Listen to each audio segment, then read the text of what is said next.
Please be seated.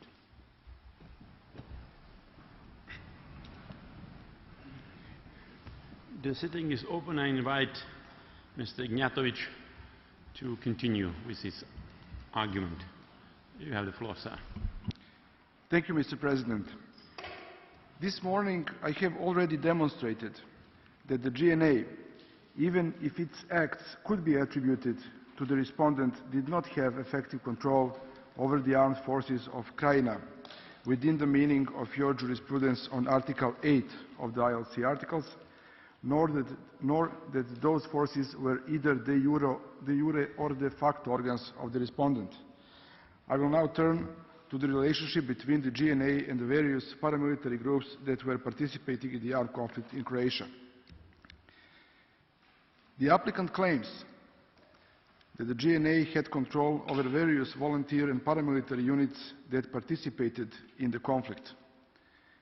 In order, however, to prove that any action of the paramilitaries could be attributed to the SFRY/GNA, either on the basis of Article 4 or on the basis of Article 8 of the ILC Articles on State Responsibility, the applicant would have to prove either that the paramilitary units were de jure units of the GNA, or that they acted on the instructions of the GNA or under its effective control in the course of particular operations when the alleged crimes had been committed. The applicant has failed to prove either of the two. Both in the memorial and in the reply, the applicant claims that members of volunteer paramilitary groups were integrated into the GNA by an order of the Federal Secretariat for National Defense of the SFRY, that is Ministry of Defense, dated 13 September 1991. In its written submissions, the respondent already explained that according to the order of 13 September 1991, volunteers were individually integrated into the GNA, and that the order referred to the volunteers individually and not on the volunteer units. The volunteers had to file an individual application, and the relevant form was appended to the order. The volunteers that applied would be accepted to the GNA upon a decision of an appropriate military officer and would be assigned to a GNA unit. Such volunteers would be equal to other GNA members. This means that for each volunteer that was integrated into the GNA, there ought to be an individual decision to that effect. The applicant has failed to identify, either in the memorial or in the reply, specific instances in which volunteers were incorporated into the GNA. Quite to the contrary, the document submitted by the applicant with both the memorial and the reply showed that the above order was never implemented with respect to the volunteer or paramilitary units, since the GNA and General Kadijević were issuing instructions that volunteer and paramilitary units either accept the GNA command or be disarmed and removed from the battlefield, both in mid-October and mid-December 1991. The need that the Defense Secretary himself issue such order and to repeat it clearly demonstrates that during the 1991 conflict, GNA did not control paramilitary formations. In order to compensate for the obvious lack of evidence that volunteer and paramilitary units were integrated in the GNA, the applicant refers to the findings of the ICTY in the Mrkšić and Martić judgments. However, neither of the two judgments confirms that the volunteer or paramilitary units were integrated in the GNA collectively. The Martić judgment is rather scarce on this issue, since it only occasionally mentions paramilitary units, without analyzing their status or relation to the GNA and other forces participating in the conflict. However, this judgment also illustrates that the paramilitary units were at times confused with the official units of the SAO Krajina. Thus, one of the witnesses quoted by the trial chamber in the judgment identified, quote, reserve forces, Martić troops or Martić army, end of quote, as paramilitary forces, saying that for him, quote, a paramilitary unit is the same thing as a reserve force or the territorial defense unit, end of quote. The trial chamber in Mrkšić devoted more attention to the status of volunteers and paramilitary units, and what is very significant, as it confirms the respondent's position, made a clear distinction between individual volunteers and volunteer paramilitary units.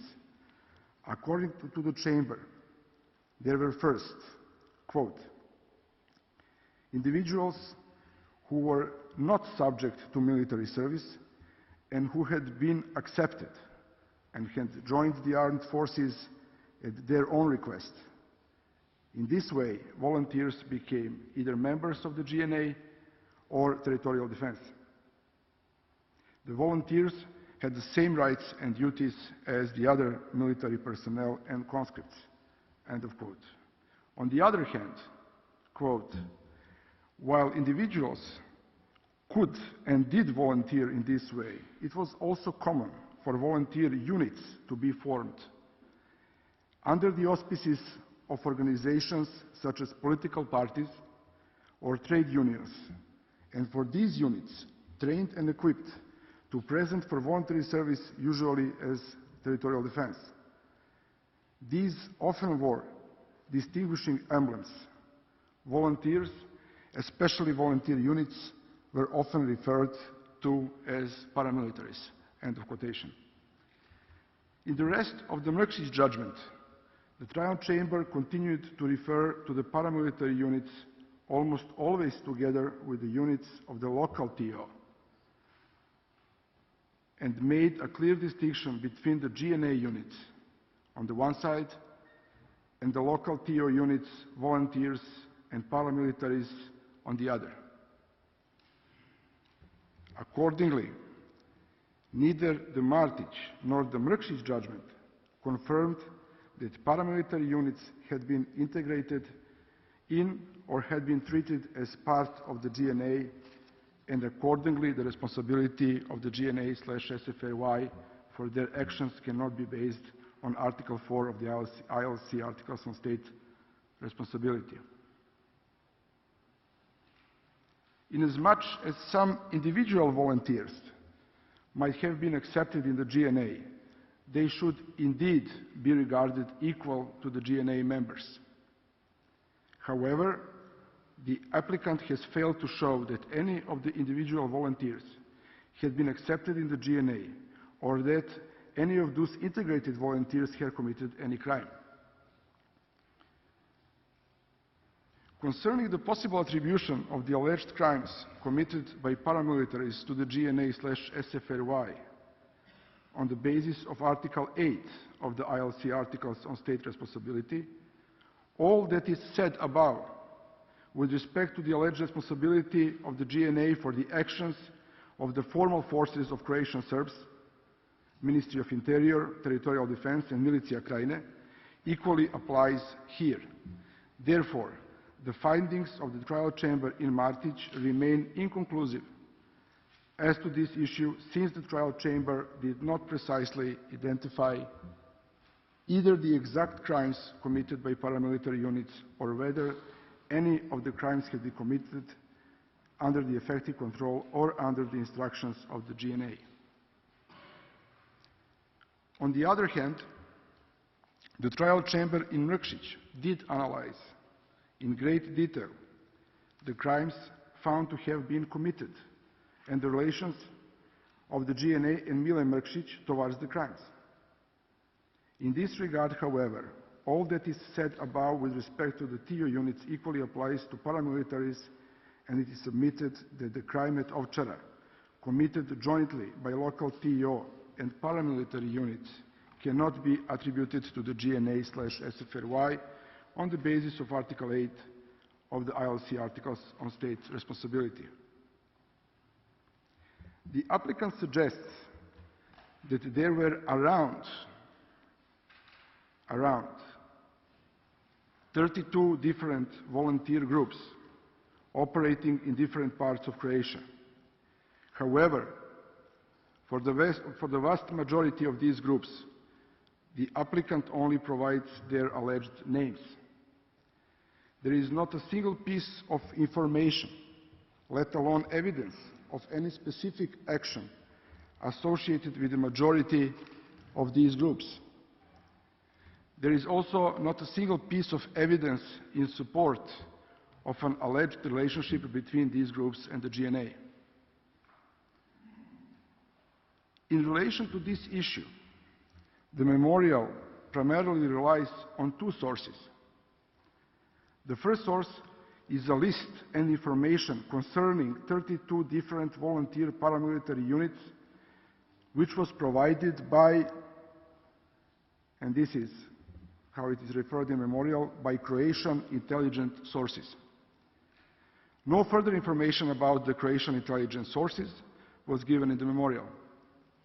Once again, we have an issue with the quality of evidence being provided and its probative value, probative weight, given that the applicant is trying to prove one of its own claims with another of its claims. We believe that all claims supported by this type of evidence, in particular the allegation concerning the 32 different voluntary paramilitary units, should be considered as unproven. The second source relied on by the applicant is the final report of the United Nations Commission of Experts, established pursuant to Security Council Resolution 780 from 1992, specifically its annex dealing with special forces. The experts' report, including the annex in question, does not provide evidence that could satisfy a high standard of proof as required in present proceedings.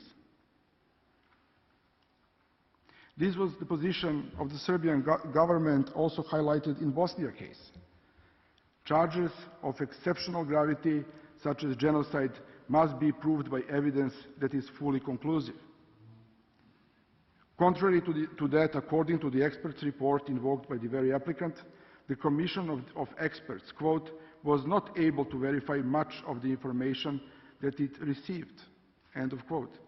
Moreover, quote, it was not the Commission's intention or part of its responsibility to prepare cases for criminal prosecution, end of quote. It is therefore submitted that the UN Commission of Experts report cannot be considered as a reliable source of evidence in the present proceedings, unless its allegations were somehow confirmed in criminal proceedings before the ICTY. Contrary to this, the applicant is of the opinion that it has done everything possible to identify all relevant groups. During its oral presentations last week, it reminded the court that the evidence pertinent to particular groups are set out in the paragraph 978 of the reply. This is a bit of surprise, since the paragraph in question covers only 3 matters related to the responsibility of the FRY for the acts of paramilitary groups. The applicant first claimed that, quote, there is a clear evidence that Arkan's tigers were controlled by the Ministry of Interior of Serbia, end of quote. And second, that, quote, the evidence discloses a particularly close connection between Arkan and the FRY leadership, end of quote. Both of these claims, however, became obsolete when the ICTY in Stanisic case, 2013 judgment, found that the Serbian State Security Agency did not direct Serbian Voluntary Guard, or differently known as Tigers, in Eastern Slavonia in 1991. The third applicant's claim is related to the GNA order dated 13 September 1991, and it has already been addressed. So, as an example, what is the position of the applicant could be used this testimony and other evidences from the last week. that the court heard. Last week we have heard the testimony about a so-called SEALs group, which had committed crimes with lucrative motives. Croatia provided evidence that the SEALs group was killing people irrespective of their ethnic origin just to acquire their possession. Again, no single piece of evidence has been provided that shows that the GNA was in any way involved in those crimes. Yet, the applicant claims that such crimes could be attributed to the GNA and consequently to the respondent on the basis of an established principle of unity and singleness of command in Mrkšić. With all due respect, this argument is too vague. The applicant's case is obviously suffering from a lack of credible and convincing evidence regarding the paramilitary units and their relations with the GNA. The applicant claims that the test of overall control is not being invoked here. But this is exactly what the applicant is doing, attempting to introduce the overall control test. Only this time, the applicant is trying to do so under the disguise of the effective control test. Nonetheless, regardless of how the applicant refers to it, in essence, we are still talking about the overall control test. Application of this test was rejected by this court in the 2007 Bosnia judgment, and there is no reason for the court to take a different approach now. The applicant also refers to the finding of the trial chamber in Martić that Vojislav Šešelj, Serbian politician whose volunteers participated in the conflict in Croatia, was party to the joint criminal enterprise, together with GNA generals Veljko Kadijević and Blagoje Adžić, together with Slobodan Milošević and others, and seeks to draw the proof of attribution from this finding. The respondent does not dispute that the trial chamber in Martić indeed found that Šešelj was party to the joint criminal enterprise. However, as in the case of generals Kadijević and Adžić, the trial chamber did not explain in a single sentence in which way Šešelj had participated in or contributed to the joint criminal enterprise. Apart from the paragraph which lists Šešelj as one of the members of the joint criminal enterprise, the judgment mentions him on only 2 more occasions, both with respect to the same incident. Šešelj's alleged visit to the old hospital in Knin, where Croat detainees were being held, during which he allegedly insulted them by asking, quote, how many Serbian children they slaughtered, how many mothers, end of quote. The judgment, on the other hand, does not contain a single reference to the Šešelj volunteer units. It is thus submitted that the findings of the trial chamber in Martić on the alleged participation of Vojislav Šešelj in the joint criminal enterprise are inconclusive and have to be taken by the court with a strong reserve. As already stated, and I will repeat it, the respondent does not dispute that the ICTY in Martić concluded that the JCE was existed. However, the developments occurred after the Martić decision to a large extent reduced the importance and reliability of the above conclusion. Alleged members of the JCE, Stanišić and Simatović, were acquitted by the ICTY trial chamber. Slobodan Milošević died before the end of the ICT proceedings. Generals Kadijević and Adžić were not even indicted. The proceedings against Vojislav Šešelj is not over after more than 11 years. 11 years of trial, 11 years of detention, some trial. It is also important to mention, although not indicted for the JCE, General Perišić, the former chief of staff of the VJ, was acquitted for all counts of the ICTY indictment, including those related to Croatia. So what left of the JCE in Martić?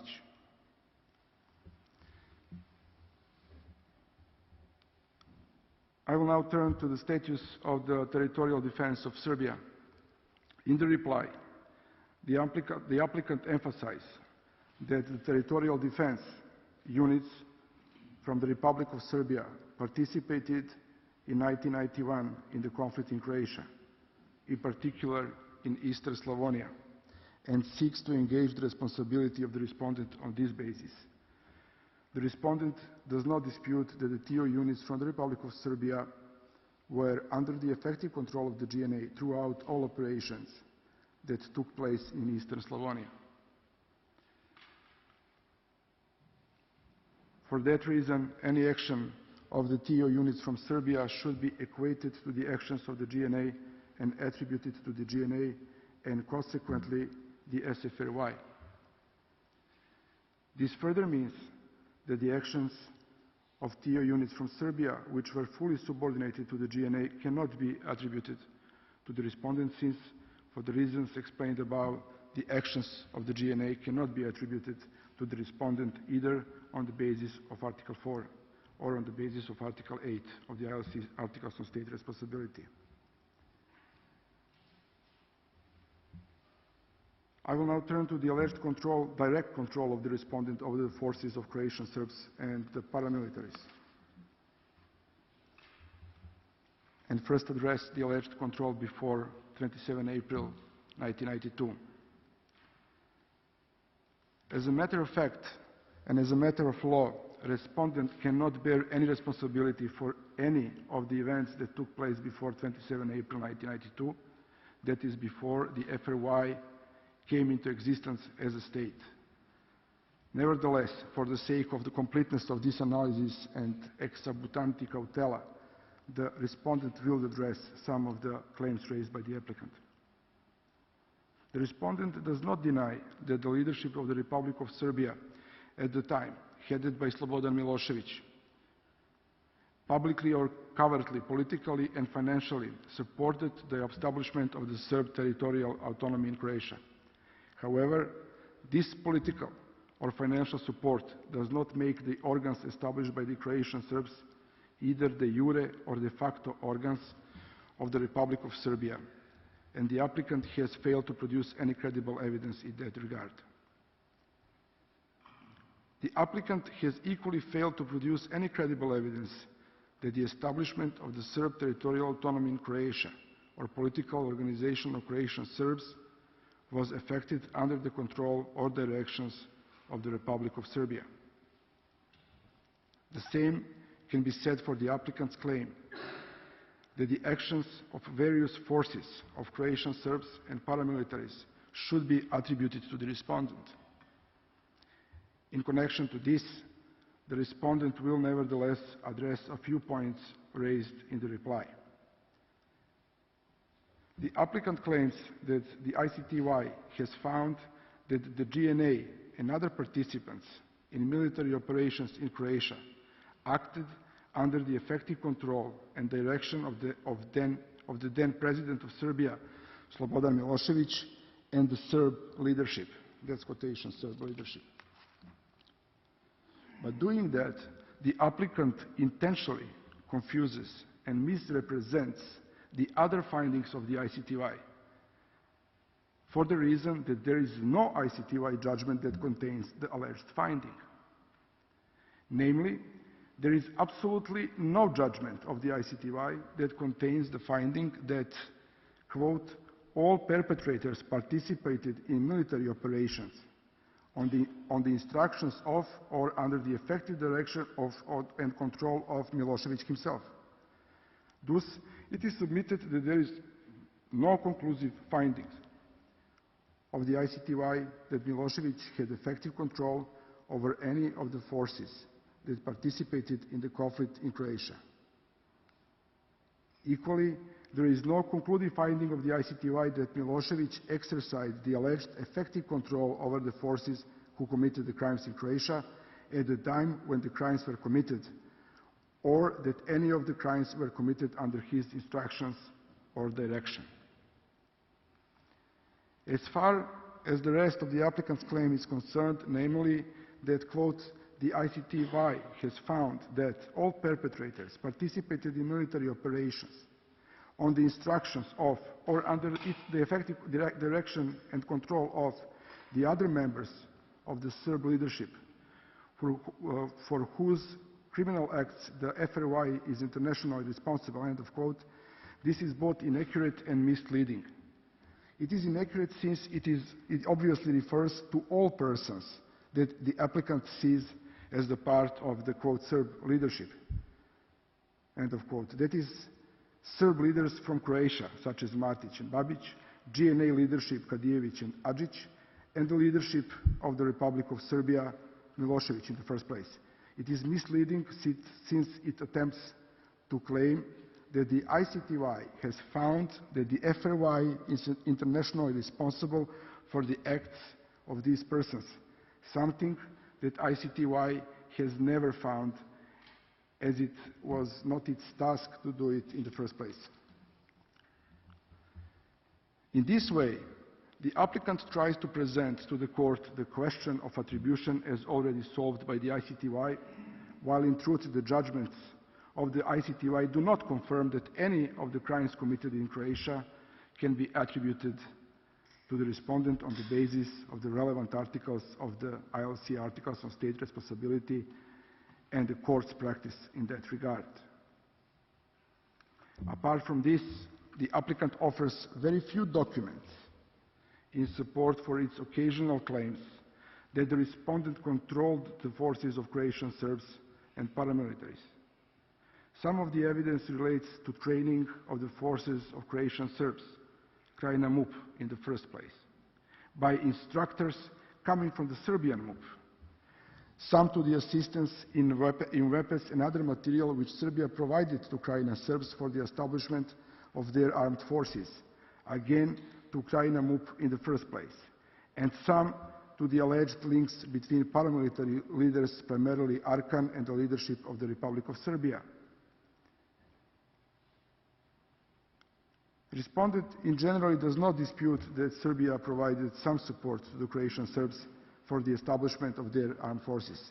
However, this support, which took the form of occasional combat training and the occasional provision of weapons and other material, is not enough to consider the forces established in Serb autonomous regions in Croatia as either de jure or de facto organs of Serbia, since it clearly does not amount to complete dependence in terms of the court's findings in the Bosnia judgment. Equally, the occasional combat training and the occasional provision of weapons does not prove that the Republic of Serbia had or exercised effective control over the forces of Croatian Serbs at the time when these forces were engaged in combat operation, and in particular when some of these forces committed crimes against Croatian population. The respondent's position is supported by the ICTY judgment in Stanisic and Simatovic, which inter alia reads as follows. As for the South Krajina Territorial Defense Unit, in the absence of evidence in this respect, the trial chamber is unable to conclude that the accused directed and organized any other support or assistance to the South Krajina Territorial Defense Units besides the logistical support, end of quote. And that the trial chamber is, quote, unable to conclude that the accused directed and organized the formation of the Slavonija, Baranja and Western Srem police and TEO units, end of quote, as well as that the trial chamber is, quote, unable to conclude that the accused directed and organized the financing of the Slavonija, Baranja and Western Srem police and TEO units, end of quote. As far as the activities of late Željko Ražnatović, as known as Arkan, are concerned, the respondent accepts that Arkan and his paramilitary group participated in armed conflicts on the territory of the former Yugoslavia. It should be, however, noted that before he died in 2000, Arkan was indicted by the ICTY, but not in connection with any event that took place in Croatia. The applicant claims that there is, quote, overwhelming evidence of Arkan's ties with the governments of Serbia and the Federal Republic of Yugoslavia, end of quote, is wholly without substance, as it contains no source whatsoever for this overwhelming evidence. The nature and the extent of the connection between Arkan and the leadership of Serbia has never been determined.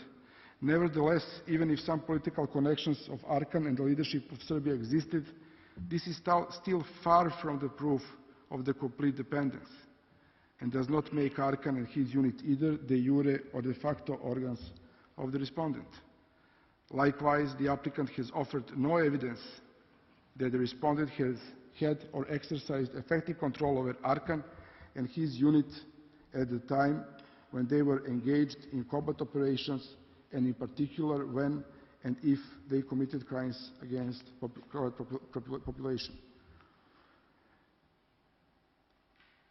The respondent position that there was no effective control over Arkan and his unit, the Serb volunteer guard, as known also as Tigers, is supported by the fact that the ICTY trial chamber has acquitted Jovica Stanišić and Franko Simatović of all charges, including those related to the activities of Arkan and the Serbian Voluntary Guard.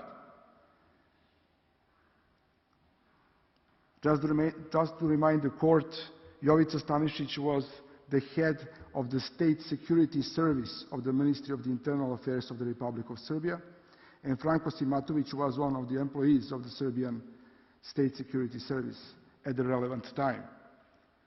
The trial chamber concluded,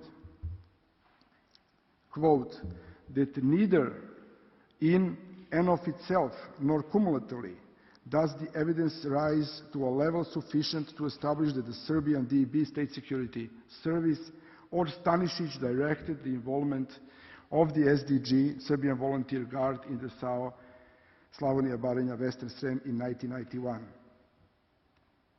And that, quote, it has received insufficient evidence to show that the accused directed the SDG in the Banja Luka operations in 1995, the Banja Luka in Bosnia.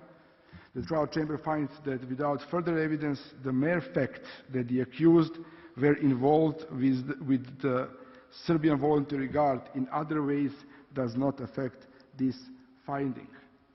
So for the whole period of war, both in Croatia and in Bosnia and Herzegovina, there was no responsibility for the Serbian Voluntary Guard on the side of the Serbian MUP. The above mentioned, among many other findings, clearly show that the respondent did not exercise effective control over Serbian Voluntary Guard. Alleged control of the respondent over the Republic of Srpska Krajina and its armed forces after 27 April 1992, since the applicant did not even mention this issue in its oral arguments, the respondent stands by the position and the arguments expressed in its written submissions. And let me, Mr. President, allow me to conclude. On the basis of the above mentioned arguments, it is submitted that, first, the respondent cannot, as a matter of fact and as a matter of law, be held responsible for any alleged violations of the Genocide Convention that took place before 27 April 1992. Two, in any case, the applicant has failed to prove that any action or any crime allegedly or truly committed by the GNA can be attributed to the respondent on the basis of the ILC articles on state responsibility and the relevant practice of the court. And three, the applicant has equally failed to prove that any action or any crime allegedly or truly committed by the forces of Croatian Serbs or paramilitary units can be attributed to the respondent on the basis of the ILC articles on state responsibility and the relevant practice of the court, either directly or through the respondent's alleged control over the GNA. I will now turn to the alleged violation of the obligation to prevent and punish the crime of genocide.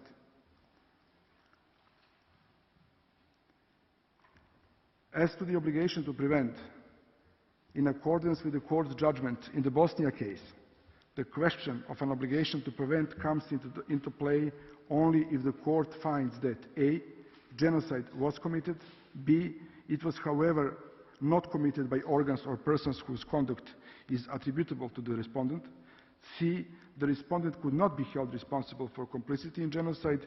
D, the respondent was aware of the possibility that genocide would be committed but failed to take reasonable action to prevent it. And E, the respondent was in position to influence the actions of principal perpetrator or perpetrators. The respondent has already convincingly demonstrated that neither genocide nor any other act prohibited by the Genocide Convention were committed against Croats, which leads to only one possible conclusion: the respondent has not violated its obligation to prevent genocide.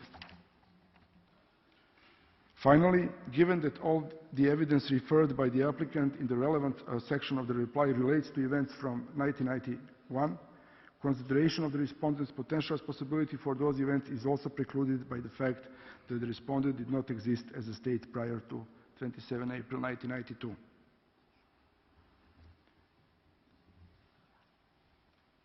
Obligation to punish.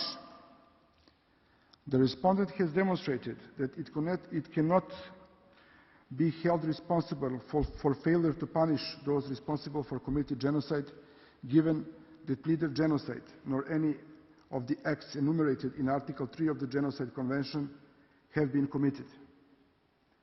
Furthermore, the respondent has shown that even if the court were to find that some of the acts prohibited by the Genocide Convention were committed, quod non, the respondent could still not be held responsible for failure to punish, since the alleged crimes did not take place on its territory, nor has anyone ever been charged by the ICTY for genocide committed against Croatian national, ethnic or religious group. Relatedly, the applicant claimed that the respondent has violated its obligation to punish genocide by failing to arrest Goran Hadžić, former high official of the Serbian community in Croatia, has since become obsolete, as Mr. Hadžić was arrested in Serbia in July 2011 and transferred to the ICTY. The respondent, however, notes that Mr. Hadžić was never charged with genocide by the ICTY. The respondent did and continues to cooperate with the ICTY in its cases and has facilitated transfer of all persons charged by the ICTY of crimes committed in Croatia to the ICTY. The Republic of Serbia has full cooperation with the ICTY, which can be illustrated by the following results. As of July 2011, there are not any remaining fugitives being sought from the Republic of Serbia. All the defendants have been transferred to the ICTY, 45 of them, all 45. Republic of Serbia has responded in timely manner to all requests for assistance received from the ICTY Office of the Prosecutor, and total numbers of such requests being more than 2,200. Republic of Serbia has also acted upon nearly all RFAs received from legal defense teams, total number being more than 1,300. Not a single request for access to state archives received either from the ICTY or a legal defense team has been denied. All individuals called to give testimony at the ICTY by the Office of the Prosecutor and or defense teams received waivers from an obligation to maintain confidentiality. All summonses and other documents sent by the ICTY have been distributed to intended recipients residing in the territory of the Republic of Serbia, where there is a full jurisdiction. All ICTY requests for witness protection have been met in cases where witnesses in question were residing in the territory of the Republic of Serbia, where there is full jurisdiction. Confirmation of Serbia's excellent cooperation can be found in regular biannual reports submitted by the ICTY officials to the UN Security Council and discussed every June and December. These reports continually contain a positive evaluation of cooperation between Serbia and the ICTY. As an example, the report presented by the prosecutor of the ICTY to the UN Security Council in June 2012 states inter alia that cooperation provided by Serbian authorities had, quote, continued to fully meet expectations, end of quote, and that, quote, the Serbian authorities responded promptly and adequately to the OTP's request for assistance with the non-presently overdue, and that, quote, Serbian authorities continued to adequately facilitate the OTP success to witnesses, including their appearance before the ICTY, end of quote. As to the domestic war crime trials, on 1st July 2003, the National Assembly of the Republic of Serbia adopted the law on organization and jurisdiction of state bodies in war crime proceedings, establishing specialized judicial and law enforcement entities assigned to handling war crime cases.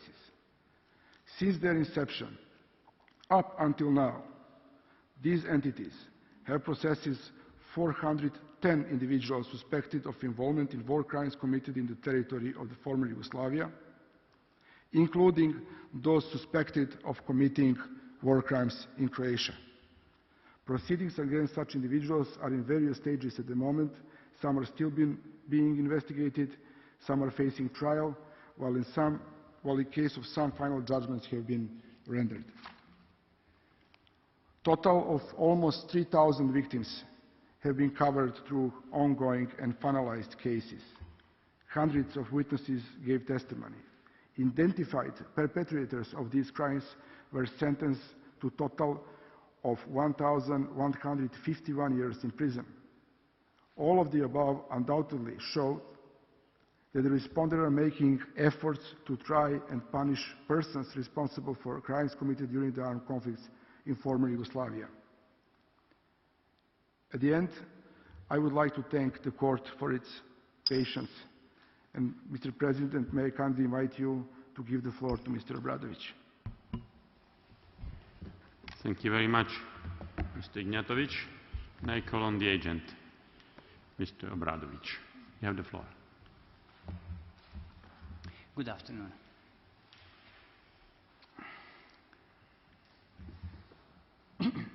Mr. President, distinguished members of the Court, the next part of our presentation in response to the applicant's claim is related to the allegations on the existence of the idea of a greater Serbia.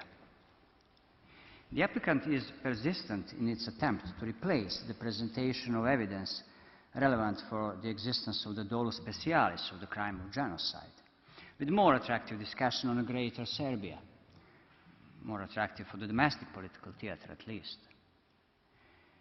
The applicant tries to impute political ideas of Serbian oppositional politician Vojislav Šešelj to the leadership of the Republic of Serbia at the time of the dissolution of the former Yugoslavia, and to equate Šešelj's ideological concept with the aim proclaimed by the deceased president of Serbia, Slobodan Milošević, that all Serbs should continue living in one state, as his view to the political solution of the Yugoslav crisis, which would be, according to him, acceptable to the Serb people.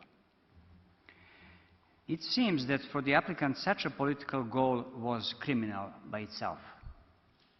Moreover, the applicant is eager to expand its thesis to the conclusion that the Serbs, by their nationalistic politics in the 1990s, broke out the federal Yugoslavia. According to the applicant, it was not Croatia who separated from Yugoslavia.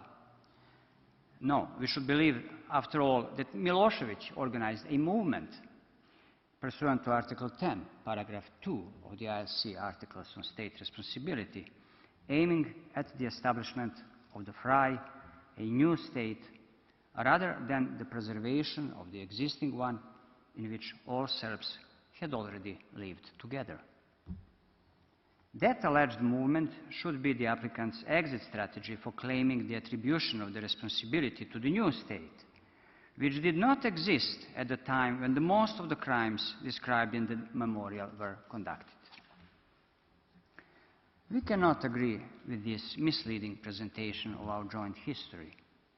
People in the former Yugoslavia, including Serbia and Croatia, do not believe in such presentation and could not be misled.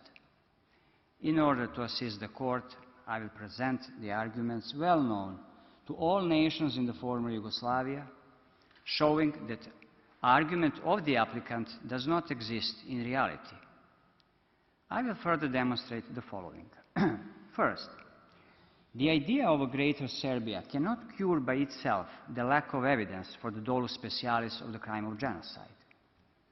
Second, the applicant has not produced the convincing evidence that the leadership of Serbia had ever shared the idea of a Greater Serbia of Vojislav Šešelj and his Serbian Radical Party. Third, the applicant actually tries to wipe out any distinction between the idea of a Greater Serbia and Yugoslavia. Fourth, in the situation of the dissolution of the federal state, the claim of the Serbs from Croatia for its own entity or for their unity with other Serbs cannot be seen as a criminal plan, let alone a conspiracy for genocide. And fifth, the national strategy of the Croatian President Tužman was nothing else but the policy of a Greater Croatia. In 1990s in Belgrade, one can freely buy in the street shops a magazine, Greater Serbia, published by the Serbian Radical Party. The president of that oppositional party, Mr. Vojislav Šešelj, voluntarily surrendered to the ISTY in 2003. He was accused as a member of an alleged joint criminal enterprise aimed at forcible transfer of the non-Serb population. Among the prosecutor's allegations on his individual criminal liability, the court can find a claim that Šešelj propagated, quote, a policy of uniting all Serbian lands in a homogeneous Serbian state, end quote. However, after 11 years, the accused is still in the UN detention unit defending himself and waiting for the trial judgment under the legal presumption of innocence. He is still proud of his concept of Greater Serbia and promotes it during the trial. The government of the Republic of Serbia expressed its serious concerns several times about the respect for his procedural rights, taking into account how long he was detained and how time-consuming his trial was. Yet, there is something more important for the subject matter of this case. Namely, Mr. Šešelj has never been accused for genocide. He is accused for the crimes against humanity, persecution, deportation, and inhuman acts, as well as for the violations of the laws or customs of war. The political ideas are criminal only if they include the legal elements of certain crimes. The applicant has not shown that the idea of a Greater Serbia of Mr. Šešelj was connected with intent to destroy other national or ethnic group as such.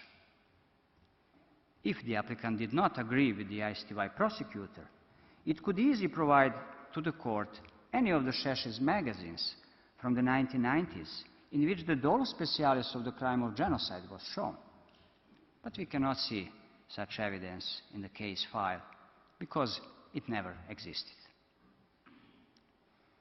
Furthermore, whatever the outcome of the Šešelj's odd trial at the ISTY, the applicant has not presented the convincing evidence that the Serbian leadership at the time relevant for the subject matter of this case accepted the political program of the Serbian Radical Party.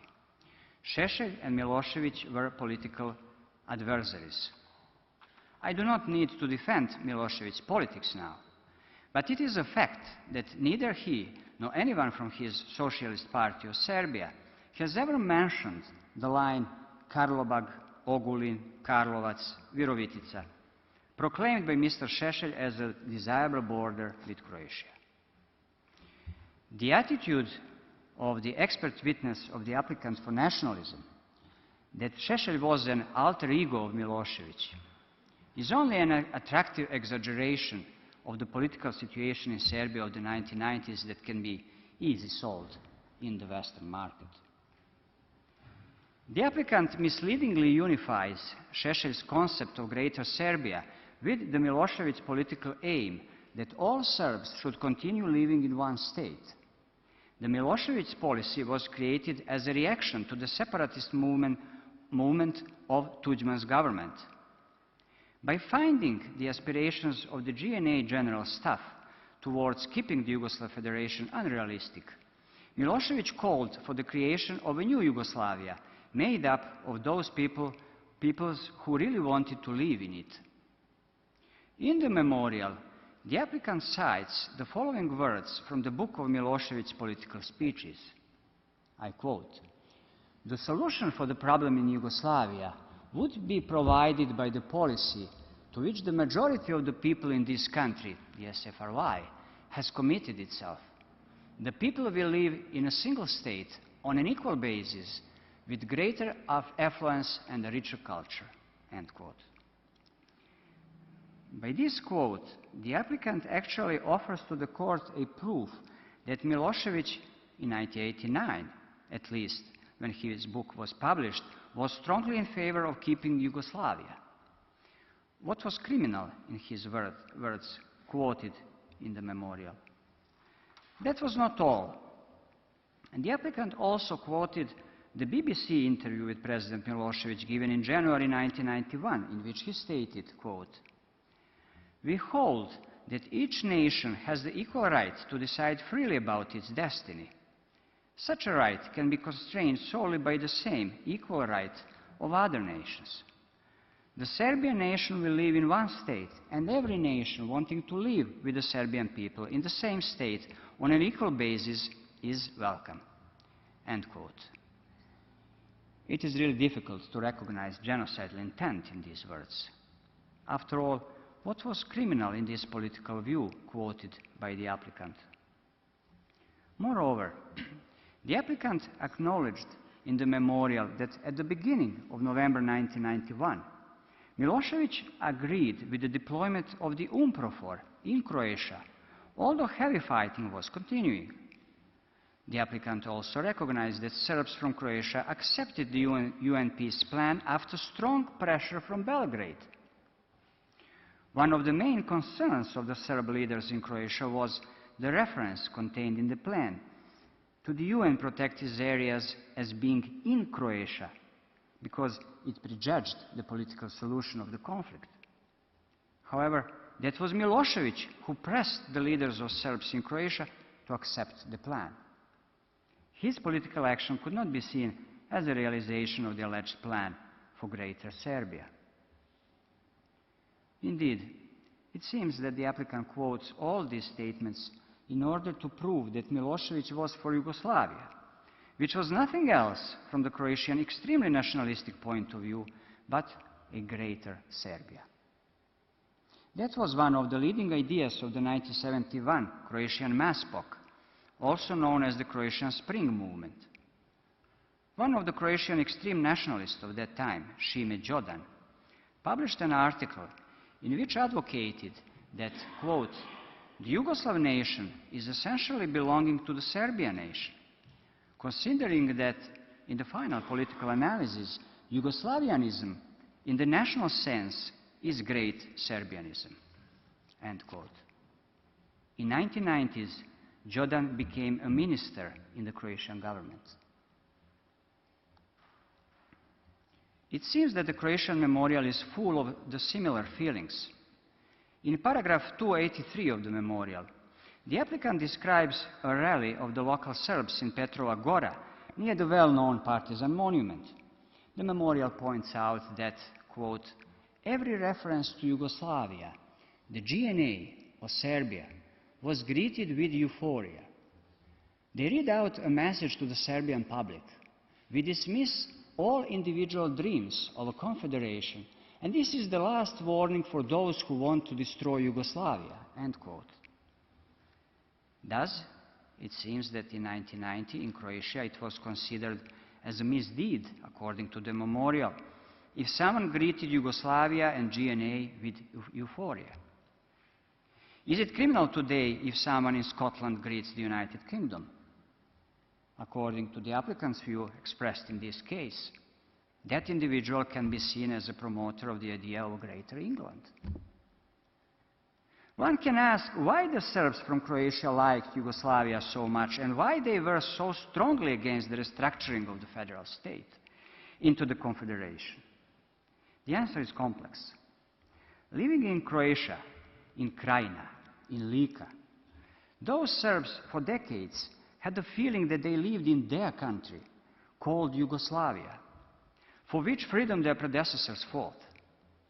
The Serbs in Croatia had the exceptional national rights. The 1974 Constitution of the Socialist Republic of Croatia, as an integral part of Yugoslavia, reads that, quote, "The Socialist Republic of Croatia shall be a national state of the Croatian people, the state of the Serbian people in Croatia, and the state of national minorities living in it," end quote. Thus, that was their republic, as well as the republic of the Croat majority.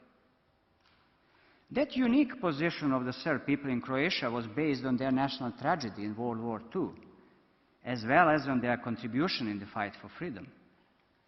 The first Croatian socialist government adopted at its session on 11 of April 1945 the declaration which stated as follows, quote, "The national government of Croatia considers its duty to emphasize an enormous participation of Serbs from Croatia in the common struggle against the occupiers and their lackeys, and to single out their role as elite fighters, as well as the assistance they gave in standing up the Croatian people to arms. The national government of Croatia will bear it in mind and make sure that the first item of the Declaration on the Basic Rights of People and Citizens of Democratic Croatia to equality of Croats and Serbs is respected," end quote. That was written in 1945. Now, it is difficult to imagine a nation who would like to change such a position for something smaller. And how much smaller? That answer is also complex.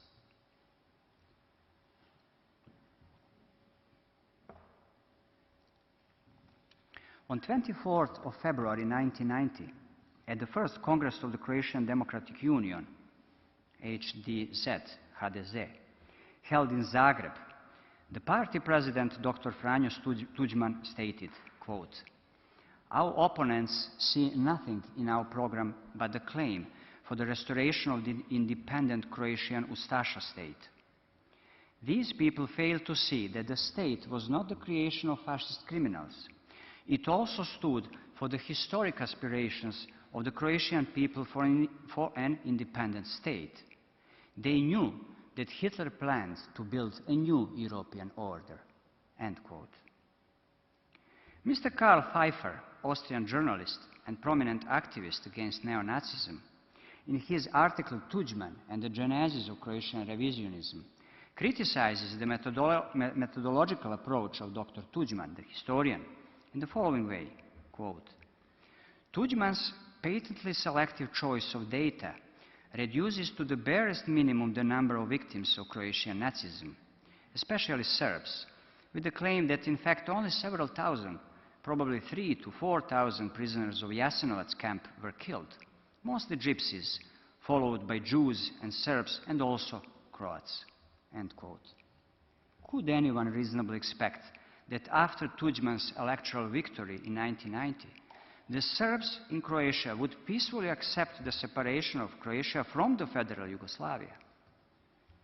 In December 1990, by adoption of the new Croatian constitution, the Serbs lost their position as a constitutional element of the Croatian Republic. They became a national minority. According to the opinion expressed in the CIA report that can be found in the Peace Palace Library, quote, "These legislative moves, discriminatory in their wording, ill-considered in their timing, and occasionally reminiscent of the fascist NDH state, were eventually to spark a counter-secessionist backlash among the Serbs and move both sides along the path to civil war in Croatia," end quote. That was not the worst. This is how Karl Pfeiffer described Tuđman's new society. Quote, "Tuđman's personal responsibility for the promotion of Croatian revisionist historiography has to be placed alongside his even greater responsibility for being the main patron of revisionism in political and public life. Military terminology, the terminology of government documents, and the new names given to state institutions were a further sign of continuity with the NDH," independent state of Croatia. Under Tužman, monuments and memorials, 2,964 in all, to fighters killed in national liberation struggle of the Second World War, and to victims of Ustasha and Nazi terror were destroyed or removed. Streets, army barracks, and institutions in various towns were named after Ustasha officials and army commanders. Worse, notorious Ustasha songs became part of public celebrations and other events." End quote. On 25th of January 1991, the secret movie of the GNA counterintelligence service called "The Truth About the Armament of the HDZ in Croatia" was broadcasted. Yugoslavia could see the Croatian Minister of Defense, Martin Špegelj, talking on the preparation for killing the GNA officers. On 22nd of February 1991, rallies in Split, Zagreb, and Virovitica sent a message to Krajina: "This is Croatia, Serbs out." Croatian government thus commenced preparation for its secessionist war, which would be described, ironically, 8 years later as the genocidal campaign of Serbia, although that view cannot be found easily in the books of the relevant Croatian historians. It was kept exclusively for this court. It seems also that the applicant, in its written pleadings, wishes to distress the court with a picture of Krajina Serbs' separatism from Croatia as something criminal per se, but not at all with the previous Croatian demand to separate from Yugoslavia. Thus, the memorial quotes the first leader of the Krajina Serbs, the late Jovan Rašković, who said that, quote, "For every step which Tuđman takes distancing Croatia from SFRY, we shall make a step towards distancing ourselves from Croatia." End quote. By this statement quoted in the memorial, it seems that Croatia admits that the separatist initiative was always on their side. At this point, we come to the issue of the respect for the internal borders among the former Yugoslav republics. For Croatia, it seems that the demand for the establishment of an entity on its territory, or moreover, the possible association of that entity with another republics of the former Yugoslavia, was the gravest crime that could be imagined.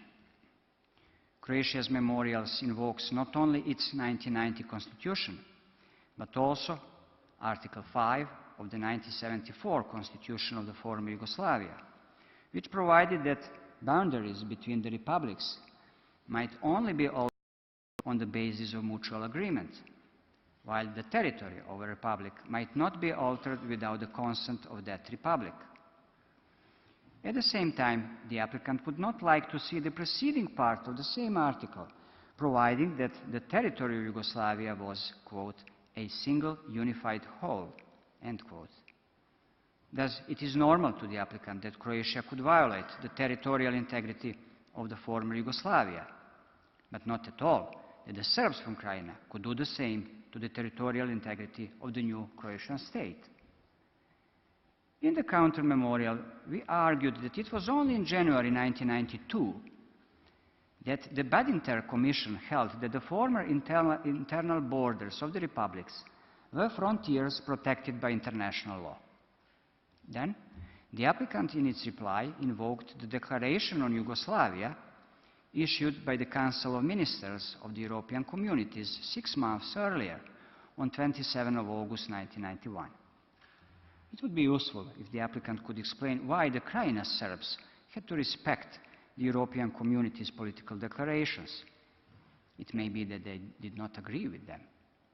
It may be that they did not wish to join the European Community at that time, but rather to join the fray. However, we are not now before an EU organ, we are before the International Court of Justice concerning the Genocide Convention, so we should be focused on international law. Why was it criminal if the Krajina Serbs, during the process of the dissolution of the former Yugoslavia, wanted to stay in the same state with their kinfolks? Can it really be seen as an idea of a greater Serbia? On 1st of April 1991, the Serbian autonomous region of Krajina adopted the decision to join the Republic of Serbia. However, on the following day, the National Assembly of the Republic of Serbia adopted the Declaration on the Peaceful Settlement of the Yugoslav Crisis, provided to the court by the kindness of the applicant. We cannot find anything criminal in that declaration. Again, it is obvious that the decision of the SAO Krajina was not accepted by Belgrade.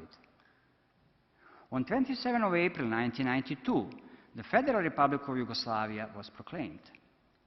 Even then, when the Republic of Serbia and Krajina firmly existed as a specific entity on almost 1/3 of the territory of the former Socialist Republic of Croatia, the new Yugoslavia did not include that entity under its sovereignty. However, any political decision, good or bad, a decision to protect territorial integrity of an old state or of a newly created state, or to separate from all of them, can neither justify the war nor the serious crimes which were committed during the armed conflict in Croatia. That was a disaster for both people, for Croats and for Serbs. The government of the Republic of Serbia strongly condemns all crimes conducted during that conflict and urges the investigation and prosecution without discrimination by national or ethnic affiliation. Finally, allow me to ask, who accused the Serbs for the idea of a Greater Serbia? According to Dr. Dejan Jovic, Chief Analyst and Special Coordinator at Office of the President of the Republic of Croatia, quote, Tuđman was the first genuine separatist nationalist who came to power in Yugoslavia, end quote. According to the first US ambassador to the independent Croatia, Mr. Peter Galbraith, who testified in the ISTY Gotovina et al. Case, Tuđman believed in, quote, a greater Croatia, that is, one that would include the Bosnian Muslims, end quote, while other Croats believed somehow in, quote, the smaller greater Croatia, which would include only Herzegovina, end quote. Galbraith said also that Tuđman desired ethnically pure Croatia. The last was not necessarily in contradiction with the previous statement of the former American ambassador, because Tuđman was such historian and national strategist who believed that the Bosnian Muslims can be selected by their previous ethnic origin and that the most of them were Croats. In addition, he spoke approvingly of population transfers. As our counsel, Mr. Lukic, demonstrated today, the ISTY final judgment in Kordic confirms the Tuđman's policy of Greater Croatia. Thus, Greater Serbia versus Greater Croatia, 1-all, yet with one significant difference. In Croatia, it was the governmental policy. No one Serbian official at a critical time was found guilty by the ISTY for the crimes committed in Croatia. Nor at any moment in the 1990s an official plan of expanding borders to the territories of other peoples existed in Serbia. Mr. President, this is a point when our presentation should transit to the counterclaim, and I'm wondering whether this is a good moment for a short break. Thank you very much, Mr. Obradovic. Indeed, this is the appropriate moment to declare a break of 15 minutes. The hearing is suspended for 15 minutes.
Please be seated.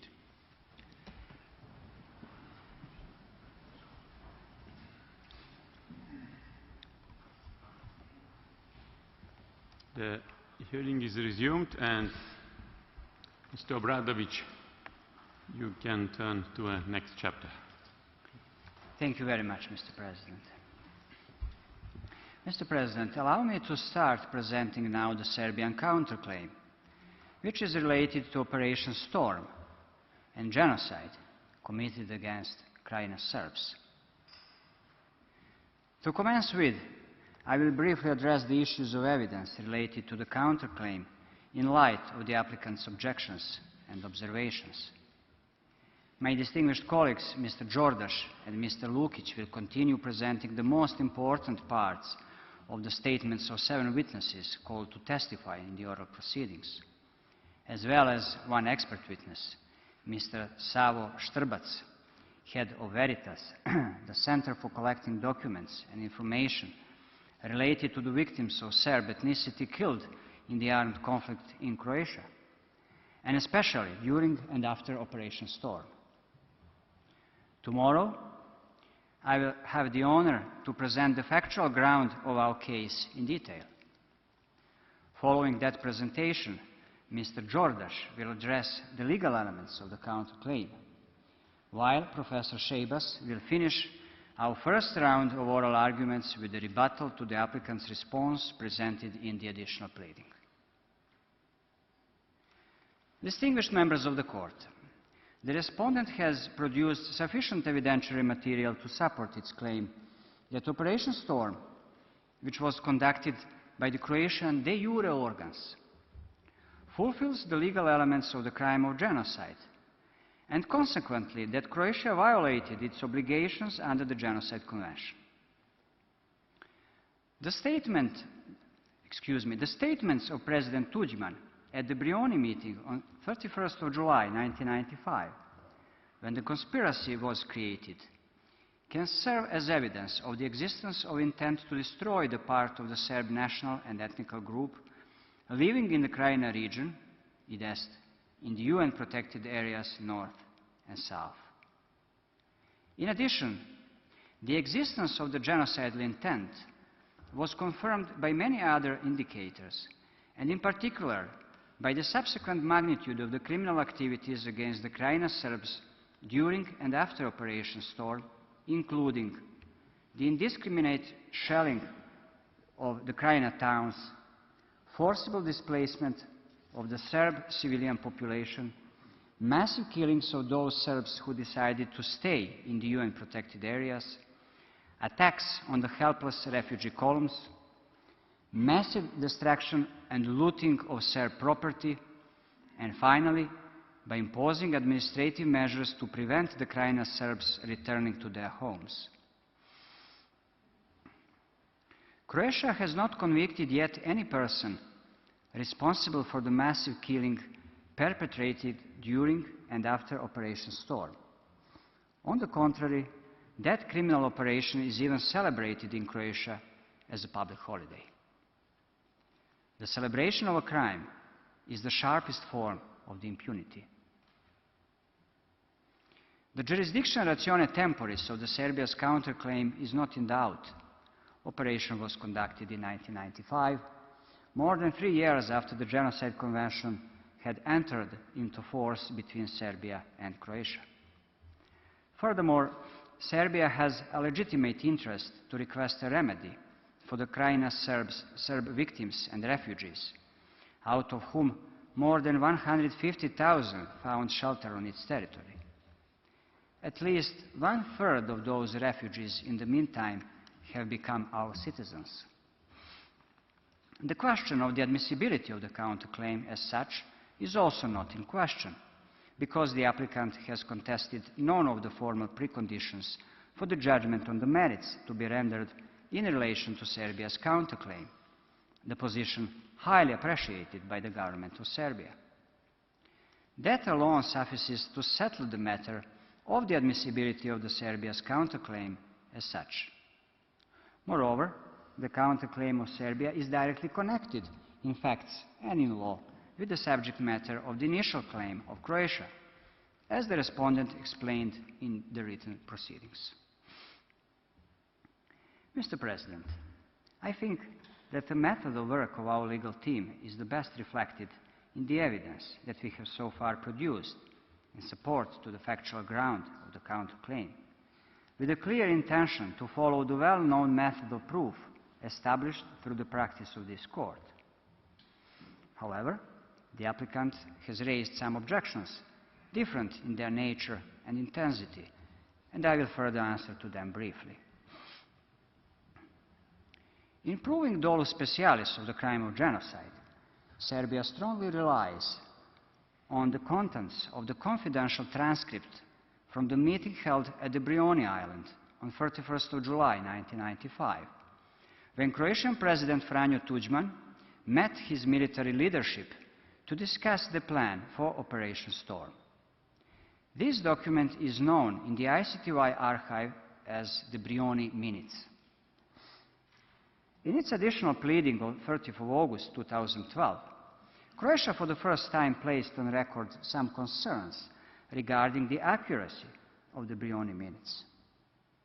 Thus, Croatia pointed out that the transcript had several gaps in the recording, that sometimes it had been marked that, quote, several voices had been heard simultaneously, end quote. Croatia also emphasized that the transcript did not provide, quote, any indication of the general mood of the meeting, and whether anything said was said sardonically or ironically. The impossibility to review the body language of the participants and the lost in translation issue were also stressed by our distinguished opponents. Mr. President, this objection is not serious enough. With all gaps recorded by the applicant, it is still clear that a stenographic record of the confidential meeting is the most accurate source of evidence vis-à-vis the conversation at that meeting. At least, the fact-finding techniques have not yet found a better tool for such purpose. This observation of the applicant becomes even more unclear if you know that the Croatian legal team claims that President Tuđman at Brioni was engaged in some humanitarian efforts. His intent, according to the applicant, was not directed to the destruction and/or expulsion of the Serb civilian population, but to the facilitation of an exit for them in order to save their lives. Then, a certain clarification by the applicant would be appreciated. What was exactly lost in translation? The respondent also relies on the public testimonies that were recorded in the ICTY case against 3 Croatian generals. The transcripts from that case are part of publication readily available, and the parties are free to rely on those statements. Nevertheless, the applicant claims that the testimonies of witnesses in Gotovina, quote, do not enjoy any special status, end quote. The respondent has never asked for a special status, but a common status of the witness statements given before the UN Criminal Tribunal. Those witnesses were cross-examined by the defense counsel and additionally questioned by the trial chamber, and all their answers were duly recorded. Following the practice of this court in application of Genocide Convention, Bosnia and Herzegovina versus Serbia and Montenegro, the respondent decided not to call all of them to testify again in the Great Hall of Justice. Their statements given before the ICTY can be used in this case as public documents, which, together with the statements given in these oral proceedings, form authentic and reliable evidence on killing committed during and after Operation Storm. That evidence is of strong probative value, and it cannot be equated with the unsigned affidavits produced by the applicant. The fact that the ICTY Appeals Chamber reversed the trial judgment acquitting Gotovina and Markac does not have any effect to the probative weight of the witness statements in that case. The inversion of the ICTY legal position concerning the existence of evidence on the joint criminal enterprise was not based on a lack of trust in the witnesses, among whom there were many officers of the UN Blue Helmets. Indeed, it is really difficult to raise any serious objection concerning impartiality of those UN officers and their professional capability in observing the crimes and their consequences. In accordance with the agreement of the parties on the method of examining witnesses and expert witnesses, Serbia submitted to the court on 1st of October 2013 declarations of 7 witnesses and 1 expert witness in lieu of examination in chief. Surprisingly, Croatia did not want to use its right to cross-examine these 8 persons. In consequence, Serbia considers that Croatia, by deciding that, admitted the authenticity of these statements and credibility of the witnesses. It seems difficult now to challenge the probative weight of their testimonies. In addition to the statements of these witnesses that form an integral part of the oral proceedings, and the statements of the witnesses who testified in Gotovina, the respondent will further rely on 10 affidavits annexed to the rejoinder as additional corroborative materials that confirm the existence of attacks on the refugees by the Croatian governmental forces. These statements produced by Serbia were taken in accordance with the domestic rules on criminal procedure. They are duly signed both by the persons who gave them and by the investigating judges who recorded these statements in the judicial proceedings. The statements were given from 1995 to 1999, prior to filing the application instituting the current proceedings. The declarations and affidavits are corroborated further by documentary materials annexed to the counter-memorial, as a compilation of human rights reports in the days following Operation Storm.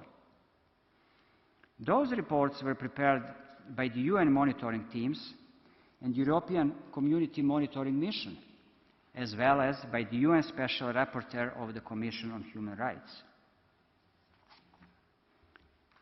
The impartiality and professional approach of the authors of these documents have never been challenged. The respondent relies also on the report of the Croatian Helsinki Committee for Human Rights, the CHC, called Operation Storm and its Aftermath, published in Croatian capital in 2001. The report was objected by the applicant for, quote, the significant methodological flaws and mistakes, such as wrong biographical details for a number of victims, or mistakes in reporting causes of a number of deaths, or simply mistakes in characterizing status, military or civilian, of some victims. In addition, the applicant invoked the decision of the ICTY trial chamber in Gotovina not to rely on this report, quote, if uncorroborated by other evidence, end quote. Distinguished members of the court, there is no doubt that the CHC report contains some errors, but that does not mean that the report is without any probative weight. Its probative weight depends on the matter that has to be proven. The respondent does not intend to prove the name of each and every victim of Operation Storm, nor it intends to prove the individual criminal liability of certain individuals, as the ICTY prosecutor had to do. We invoke this report in order to prove the following facts. A, that killings during Operation Storm were committed on massive scale. B, that perpetrators of those mass killings mainly belong to the Croatian official armed forces. And C, that all victims of the mass killings belong to the Serbian national and ethnic group. In spite of some factual errors of the report, neither one of these 3 factual conclusions could be seriously denied if one carefully reads the report. These 3 factual conclusions are corroborated by other reports, as the Veritas report and list of victims killed in Operation Storm, and the 1996 Human Rights Watch report. At this point, I'm coming to the most vigorous objection raised by Croatia concerning the counterclaim evidence. The objection directed against the work and reports of the non-governmental organization Veritas. For the subject matter of this case, the most important document of that organization is the list of direct victims of Operation Storm, which is actually an excerpt from the updated list of Serb victims of war and post-war in the territories of Croatia and the former Republic of Serbia and Krajina, 1990-1998, produced as Annex 66 to the Counter Memorial.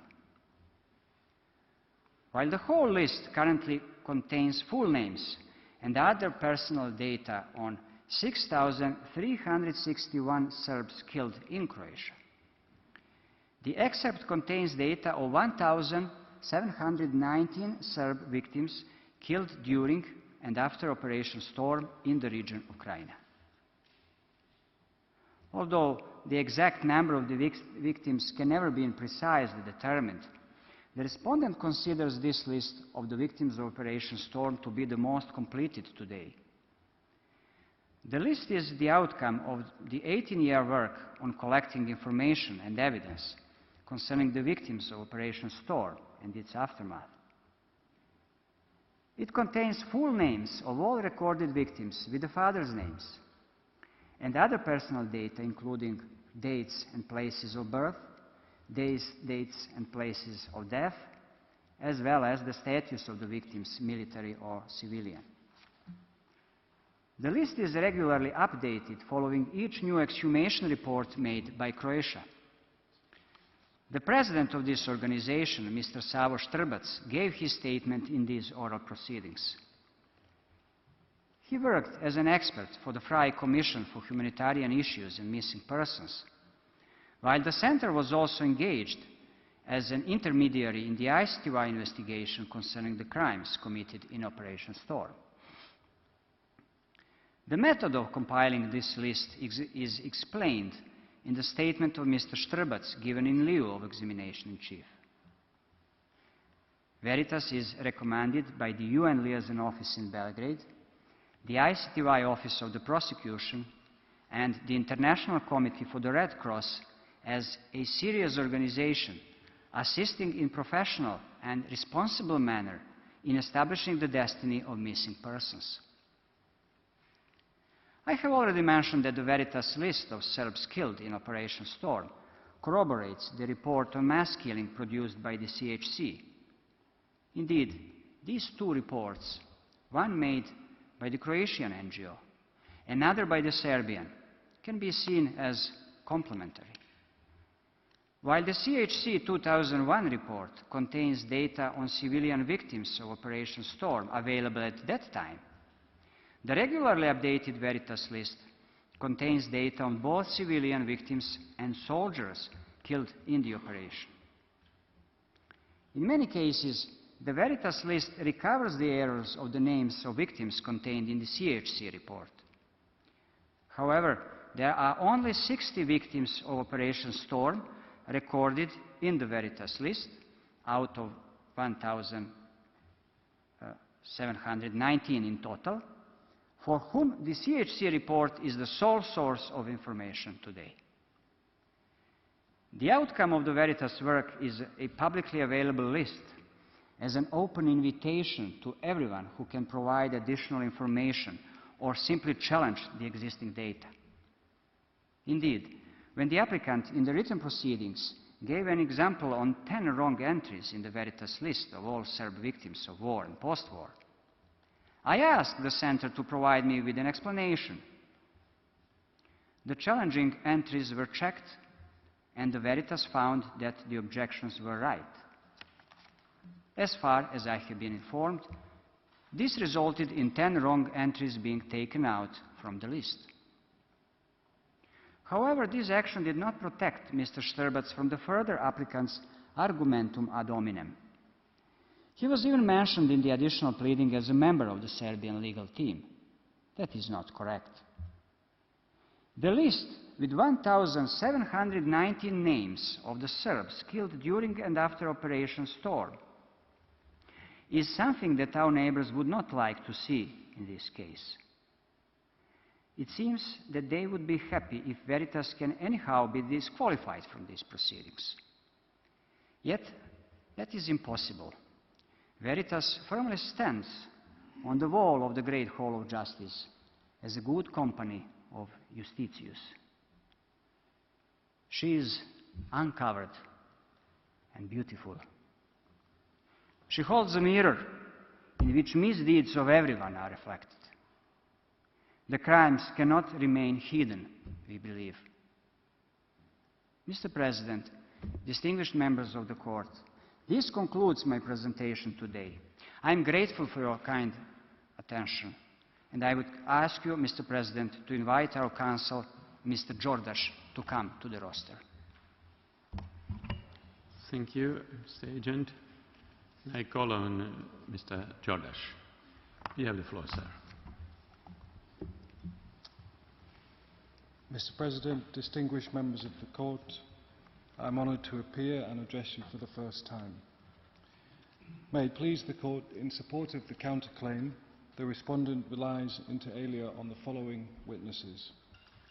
Captain John Jeffrey William Hill, the commander of the UN military police in Sector South from June until December 1995. General Andrew Brooke Leslie, Chief of Staff of the UN CRO Sector South. Mr. Bozo Sousa, Mr. Mirko Brad, Mzjela Jugrarovic, Mr. Ilya Babic, Mr. Mila Savil, and Mr. Savo Sturbak, the expert witness. The witnesses, UN military personnel, an expert witness, and a range of civilians testify to aspects of Operation Storm, and in particular the underlying nature of the attacks and the conduct of the Croatian forces during and after the operation. The evidence is representative and includes testimony describing the shelling of the towns and the villages by the Croatian forces and the ejection of the civilians from their homes. It describes the attitude of the Croatian forces to the refugees and the attempts by the UN personnel to protect them. The civilians describe their helplessness in the face of the shelling, their attempts to escape from death or injury, and the many other civilians who were unlawfully killed or injured. The witnesses testify to the widespread destruction and plunder of the property in the towns and the villages of the former RSK. Both UN and civilian witnesses also describe the aftermath of Operation Storm, and in particular the continued killing of civilians, including women, children, and the elderly. The UN witnesses describe how they were prevented from leaving their compounds immediately after the principal attacks. By the time they were allowed to move, the smell of dead bodies hung in the air, but the Croatian forces had removed all traces of the corpses and had repaired some of the roads. A close examination of the individual accounts and totality of the evidence provide an insight into the horrors and destruction that were the consequence of Operation Storm. The professional accounts and the moving and simple tales of the civilians speak volumes about the intent underlying this criminal operation. As you heard, the applicant chose not to challenge their evidence through cross-examination. I will now summarise the most salient aspects of the evidence of Captain Hill, General Leslie, Boza Sousa, and Mila Sovil. Beginning with the testimony of Captain Hill, given on the 27th of May 2008 during the Gotovina et al. Trial at the ICTY.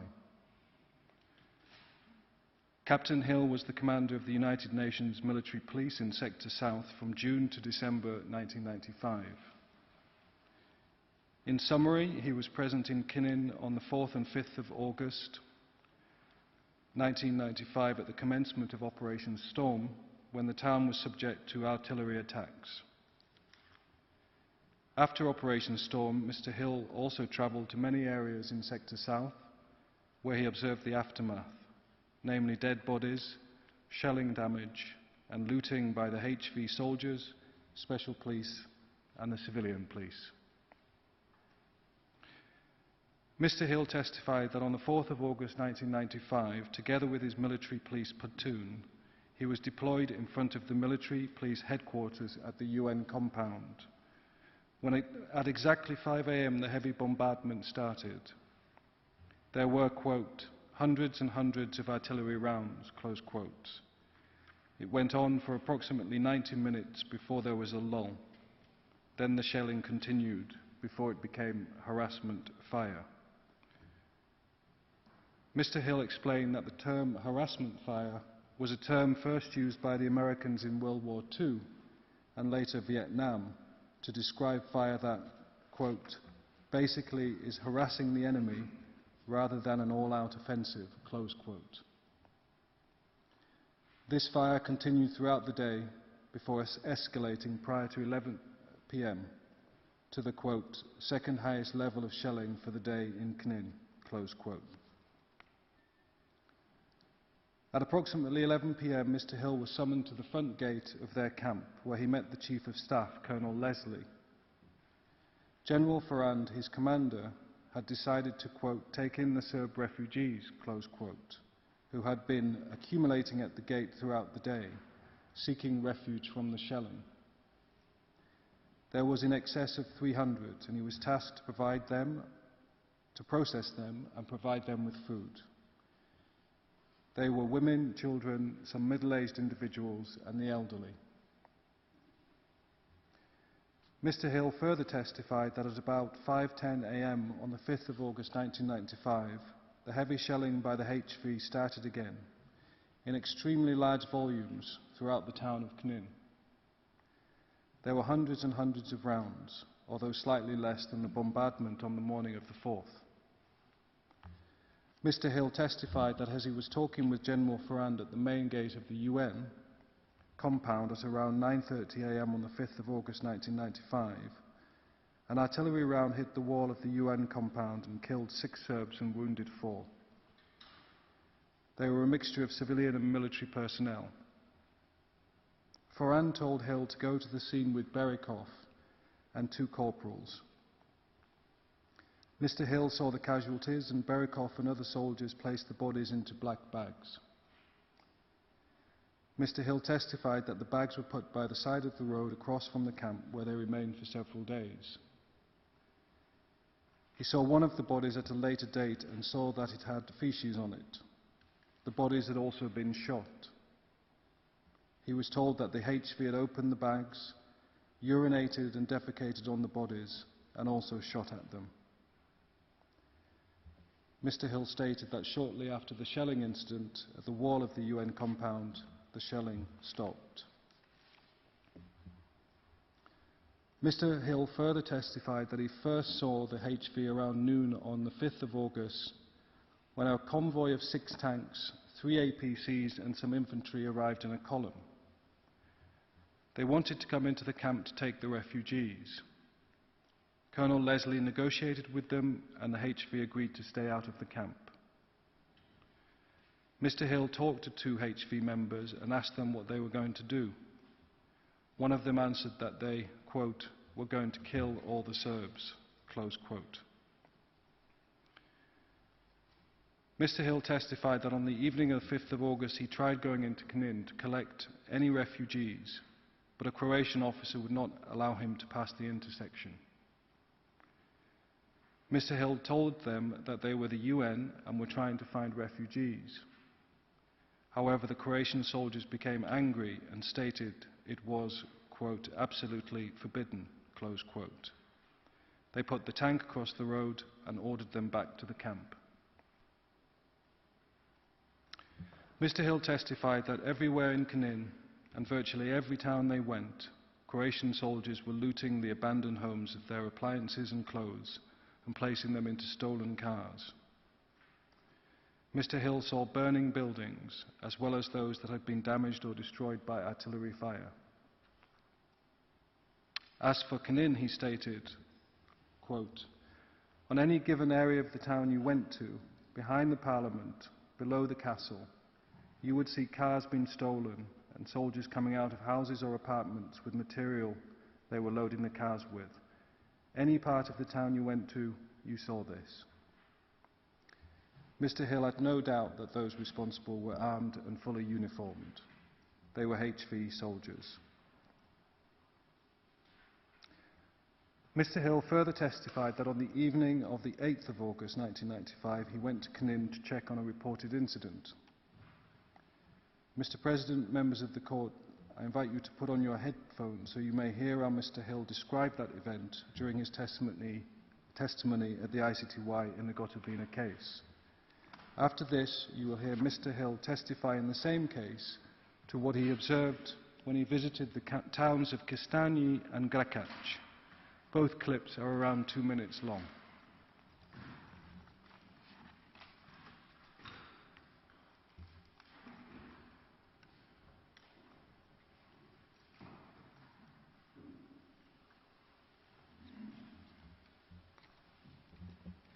At approximately 1930, I was advised there was an issue with a UN worker downtown.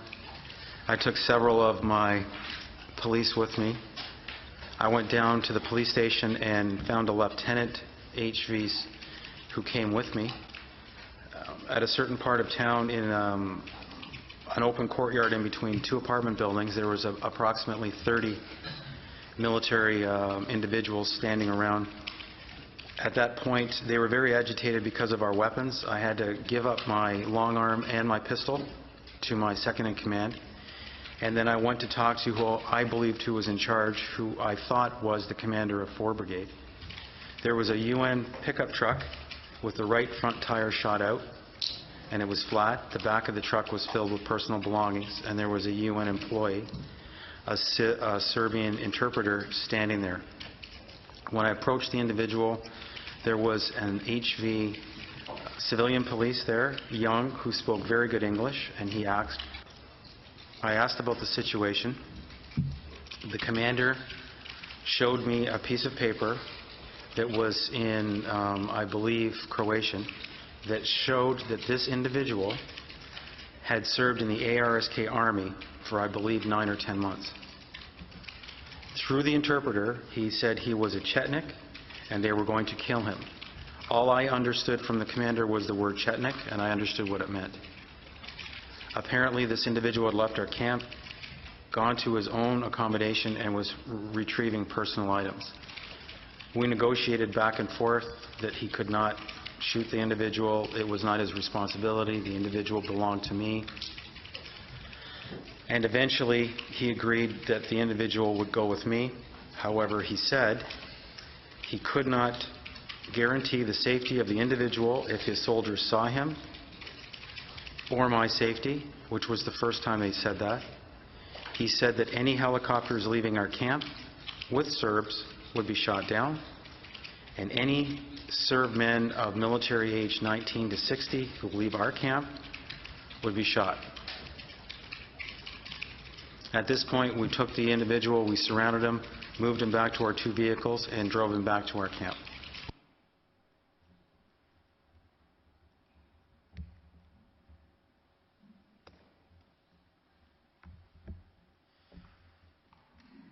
And at this point in your statement, Mr. Hill, you discuss a trip you took through the town of Kistanje.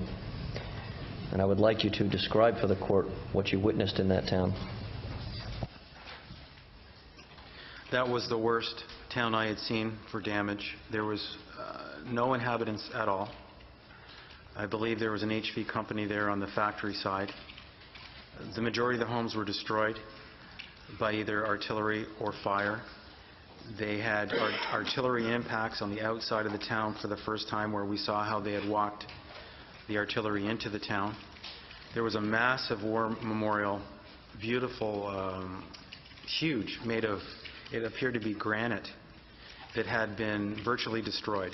Not by artillery, but it appeared as if sledgehammers. In Canada, we would call it I can't remember, vandalism, but it was destroyed, completely destroyed. It was a massive monument. There's an extremely strong smell of bodies, of dead bodies, but yet we found none. And there was that single company of HV soldiers who were resting by the factory area.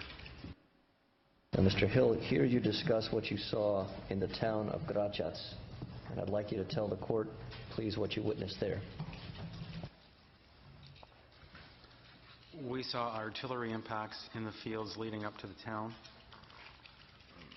There was no MP, so there was HV. I remember one checkpoint with HV soldiers by the impacts. The town was fairly well destroyed. Some houses were still burning. There was looting, and there were still some soldiers there. And as it says in my statement, they were friendly. Again, large, very strong smell of bodies. We drove everywhere with our windows open so we could identify that. And then we continued to the Czech battalion. Can you tell the court who was doing the looting? HV soldiers. And did you see any civilians in this town at that time? No. The town was empty. Mr. Hill further testified that driving through the area, he observed homes burning. Once he arrived at Otrich, he saw all of the animals had been killed and shot. He further stated that in driving north and when passing Otrich, he noticed 6 bodies. However, soon thereafter the bodies disappeared. He stated that individuals in grey uniforms with an orange flatbed Volkswagen were removing whatever bodies they found, including the aforementioned 6. Mr. Hill testified that he later saw the orange Volkswagen in other places in the sector. He later learned that the HV were getting rid of the bodies. Mr. Hill further testified that in front of the camp he saw an individual with a shaved head and a grey uniform, holding a submachine gun and having an old man at his feet like a dog.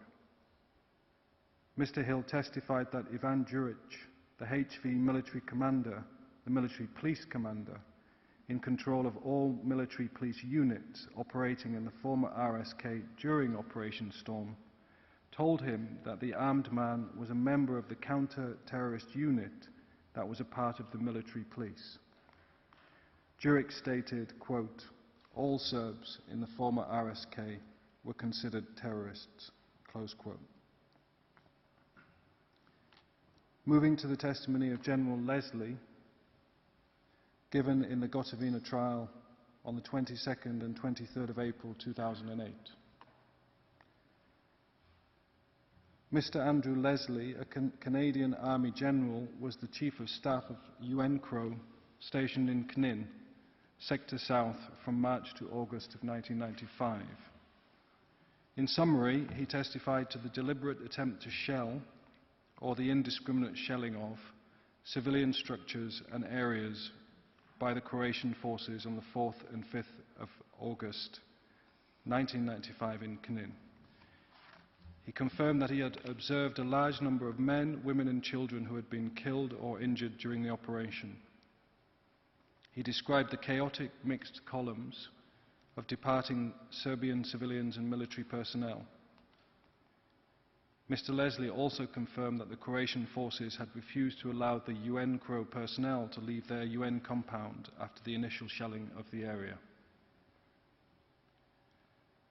General Leslie testified that Knin had a population of about 35,000 people immediately prior to the 4th of August 1995. Excuse me. As it had become clear that hostilities were approaching, the numbers had increased from around 20,000 to 25,000 in March of 1995. The people from the villages and towns closer to the zone of separation had moved into Knin for safety. General Leslie testified that from May of 1995 onwards, men of a fighting age had been mobilized and deployed into the zone of separation in a variety of defensive positions. Thus, immediately prior to the 4th and 5th of August, the town was mainly populated by the elderly, women and children.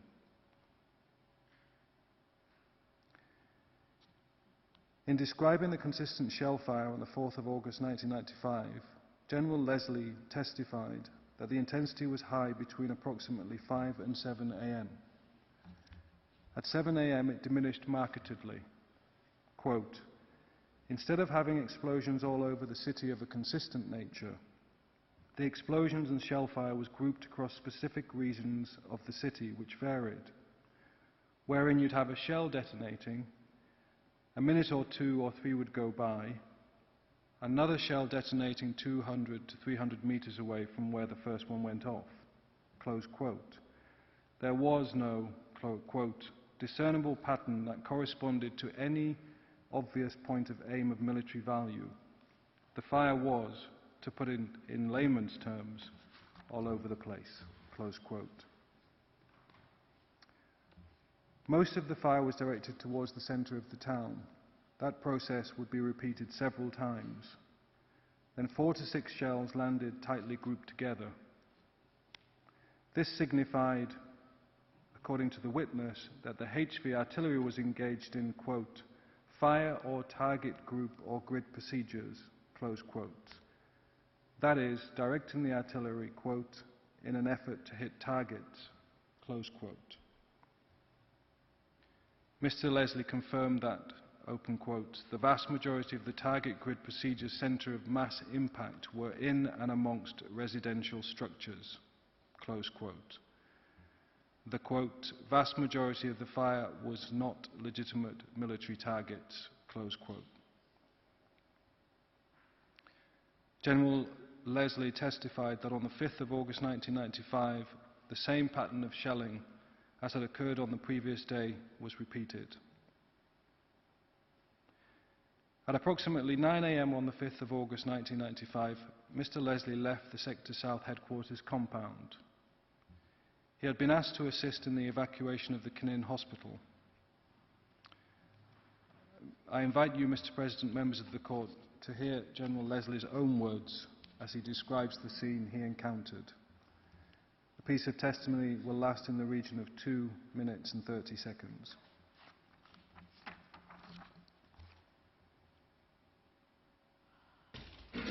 The journey was took approximately 15 to 20 minutes.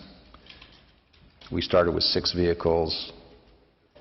We were initially, my vehicle was going to lead, but at some point the Serbian ambulance cut in front, I think during one of the moments of shell fire.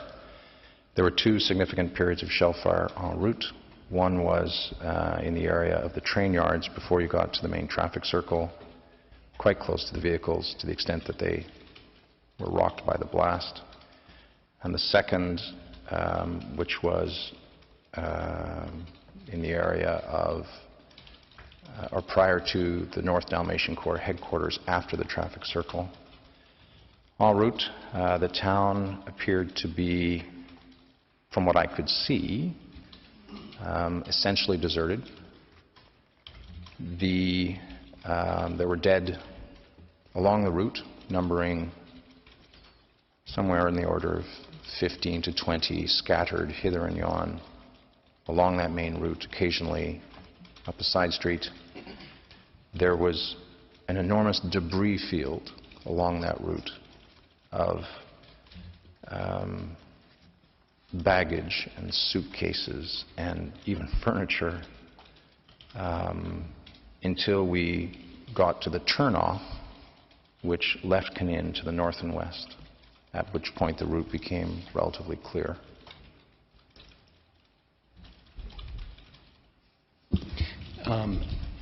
You mentioned seeing dead along the route to the hospital. Did you see any bodies or injured persons upon arrival at the hospital? On arrival at the hospital, there were large quantities of dead men, women, and children stacked in the hospital corridors in a pile. A makeshift room on the back rear floor was being used as a morgue. There was no power, and the medical staff had departed, with the exception of one male nurse who had obviously stayed there while the Serbian physician came and got us. There were approximately 30 to 40 patients, of which 25 or so were in absolutely critical condition, a mix of the elderly, women, occasional fighting age male, and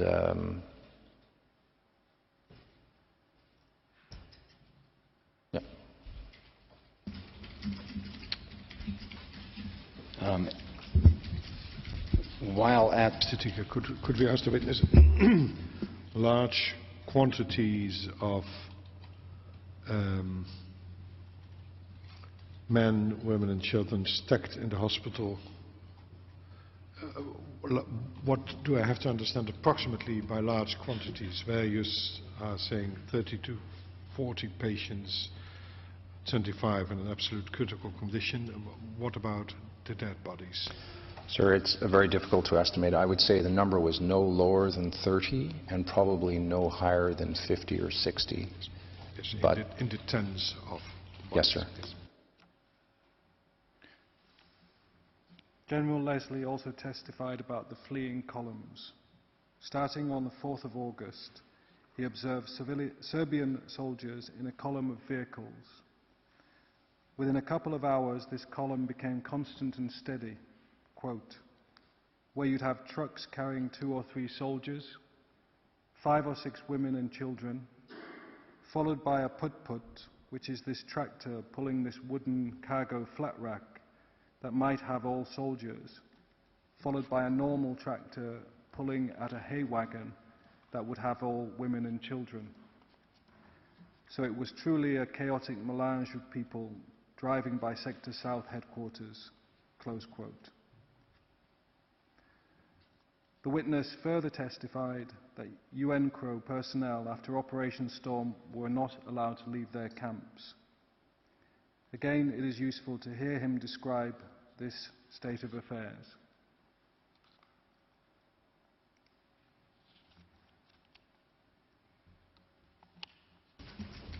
Did you demand on behalf of UNCRO that UNCRO personnel be permitted to leave the compound? Yes. And did you explain for what purpose UNCRO wanted to leave the compound? Yes. What was that purpose? To ensure that the laws of war were being respected, to ensure that no humanitarian violations were being perpetrated, to allow us access and visibility as per the United Nations Security Council resolutions, which granted us such. And I also mentioned that we were willing to accept the responsibility and risk in doing so. Okay. And if you recall, what response did you receive to the demand to leave the compound? Endless repetitions of no. General Leslie testified that HV soldiers from the Puma Brigade arrived at the front gates of the UN compound and refused to let them, the UN, leave until the 9th of August, when the witness was one of the first ones to leave, escorted by Captain Marine Lukovic from the Sector South headquarters. During cross-examination in the Gotovina case, General Leslie was asked to give his general view of Operation Storm. For the final time, I would ask you, the court, to hear his description of this event.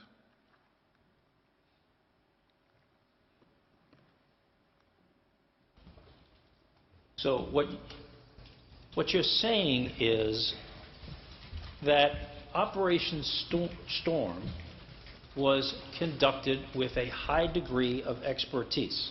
Is that right?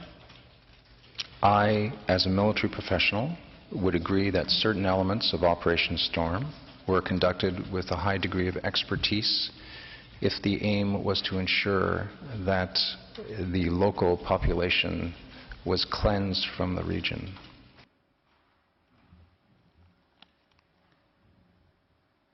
General Leslie confirmed that he had spoken on the BBC at 7:04 on the morning of the 4th of August and reported inter alia that, quote, essentially every large urban centre in the Croatia had been hit by shellfire, close quote.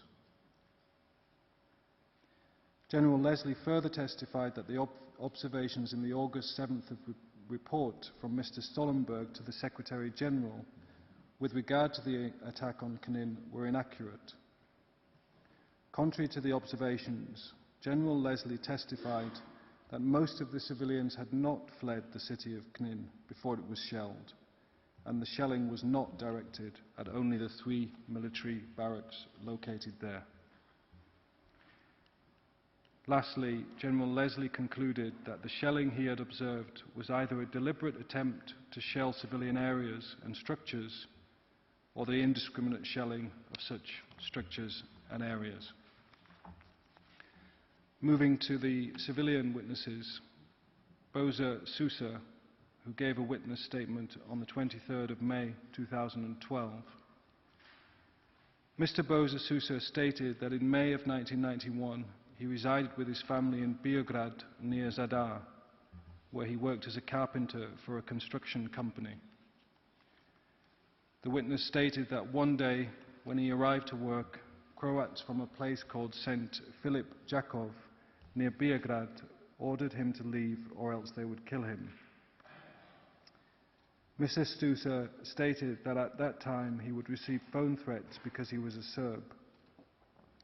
The witness stated, quote, everything that had anything to do with Serbian identity, such as kiosks selling newspapers from Serbian shops and restaurants owned by Serbs, were all demolished or destroyed, close quote. The witness stated that on the 26th of May 1991 he was fired from the construction company. On the 31st of June 1991 he was conscripted into the JNA. Whilst in the army he served as a driver in the Scouts unit belonging to the Knin Corps. The witness stated that he later stayed and served in the Serb Krajina army. Mr. Sousa moved with his family to the Marića neighbourhood in Knin in 1992. The witness was at home when Operation Storm began on the 4th of August 1995. He stated that on the morning of the 4th of August 1995, the shelling of Knin was relentless, and that targets included the military barracks, the police station, the JNA centre, the railway, but also the town's residential quarters.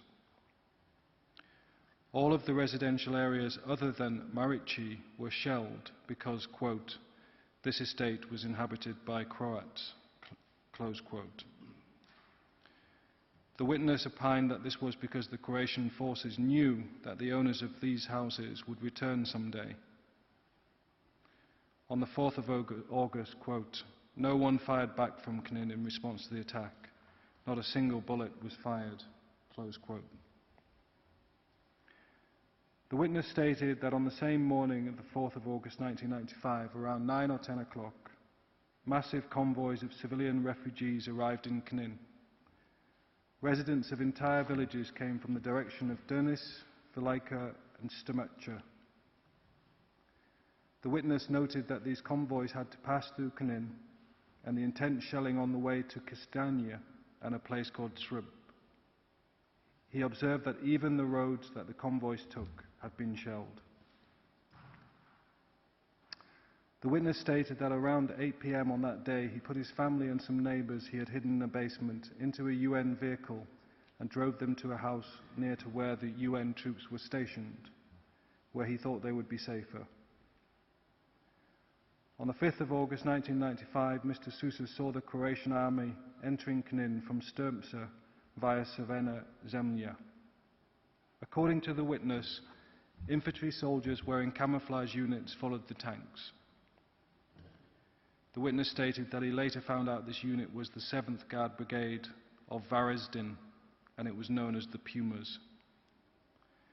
The witness heard the officer leading the infantry column issue an order to, quote, shoot them all at random, close quote.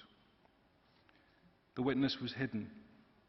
From his position 50 meters away, he observed the Croatian soldiers fire at and kill around 15 elderly people close to St. Jacob's Church. Half of the people were women. They had stood aside to let the infantry go through. After the initial burst of fire, the witness heard some women scream. All the women were laid on the ground, wounded. They were begging the soldiers to spare their lives. However, quote, they took no pity on them and finished them off, close quote. The witness also testified that immediately after the incident, a Croatian soldier shot and killed a young man who was wearing an RSK army uniform. Despite the fact that he had his arms in the air and was probably surrendering, a Croatian soldier put a pistol to the man's temple and killed him with a single bullet. The witness was later told that the Croatian army killed all the uniformed personnel that they encountered. Mr. Sousa stated that after these incidents he hid for 6 days in a forest nearby. He found 2 other civilians. They were named Dusan Pekic and Savo Zezels. The witness stated that they all sought shelter in the Raskovici field. The witness stated that from that location they could watch Croatian soldiers looting and burning houses in Knin. He also saw 4 or 5 houses burning in Raskovici. Croatian soldiers in uniform started the fires. In total, he observed Croatian soldiers torch 20 houses in Raskovici. They were also killing dogs and chasing livestock. Mr. Sousa also observed soldiers enter houses with their weapons. From time to time, he heard bursts of automatic gunfire and the screams of people in Raskovici. Military trucks were loaded with furniture and driven away. On the 7th of August, he saw Croatian soldiers loading dead civilians in civilian clothes and animal carcasses into trucks. At this time, Mr. Sousa did not know the whereabouts of his family. The witness was able to make his way to his own house. It had been ransacked and all the electrical goods had been stolen. On the 11th of August 1995, along with Pekic, Mr. Sousa surrendered. The witness stated that they had heard through a transistor that 800 Serbs were sheltering at the UN compound.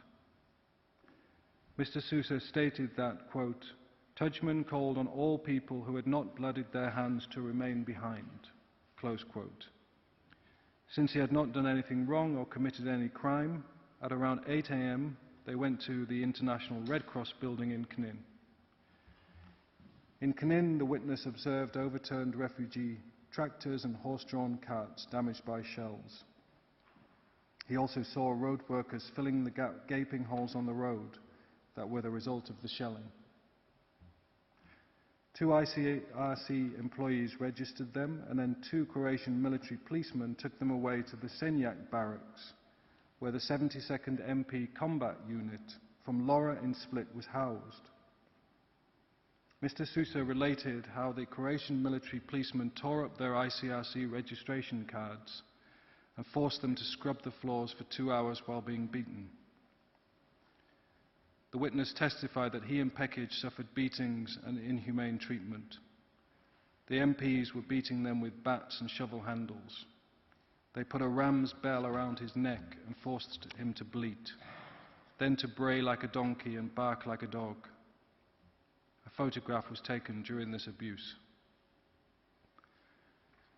During that time, an MP kicked the witness in the mouth and broke his tooth.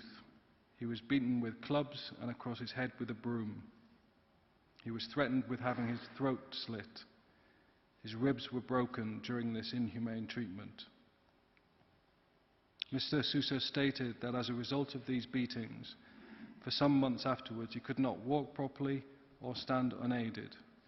He urinated blood and his left testicle was swollen to the size of a fist. About 40 MPs had taken turns in beating the 2 men. The officers had not joined in. However, he heard them tell their subordinates not to beat them across the face. the officers knew that the ICRC had registered them. The witness believed that it was only this fact that saved them from death. The next day, the witness and Pekic were moved to Zadar. They were interrogated and given food for the first time. A doctor examined the witness because his condition was very bad as a result of the beatings. The witness testified that Pekic and himself were then transferred to a prison in Zadar, where they were beaten by a guard called Mirko Filipovic. He beat them on a daily basis with a police baton across the palms. During this time, the witness saw Filipovic and another guard called Djurjevic forcing prisoners to have oral sex while in the shower. The witness stated that he shared his cell with Milan Jovic. In September, as a consequence of the beatings, Jovic committed suicide by hanging himself in the cell toilet. On the 31st of August 1995, Mr. Sousa was brought before a military judge. On the 16th of October, he was charged with deportation of the civilian population, separatism, and other alleged crimes. He was then moved to the Bilici prison in Split, where he was constantly beaten by the guards Marjan Rasic, Zoram Kasel, Bajic, Mandaric, and a certain Lubo. This continued until 1996. The witness stated that in November 1995, SIS investigators at a location outside Split interrogated him. The witness stated that the investigators tortured him by administering electric shocks. They tied the cables of a field telephone to his handcuffed hands. He was asked about Ratko Mladic. The witness stated that he felt his lungs would explode. The pain was unbearable. The torture was so severe that the handcuffs broke. He heard from other prisoners that they were also subjected to this same kind of torture. On the 5th of October 1996, Mr. Sousa received an amnesty decision, and on the 17th of October he went to Yugoslavia. He discovered that his father's house had been burnt down during Operation Storm on the 5th or 6th of August 1995, while his house in Zadar had been completely looted. Mr. Sousa also stated that prior to his release he was asked whether he wanted to stay in Croatia. He surmised that this offer was not genuine. Some of the amnestied people had been returned to prison after only a few days. Also, he had learned of the conditions outside from newspapers, in particular that Serbs who had remained in their villages had been massacred. Moving to Mila Solvic, who gave a witness statement on the 20th of March 2013. In sum, Mr. Solvil, a Serb journalist from Kijani in Grakac, described the heavy shelling of the village of Kijani. He gave details about the absence of military targets in Grakac during Operation Storm, and formed the view that, quote, the purpose of pounding the town was obviously to upset the residents and force them to leave, close quote.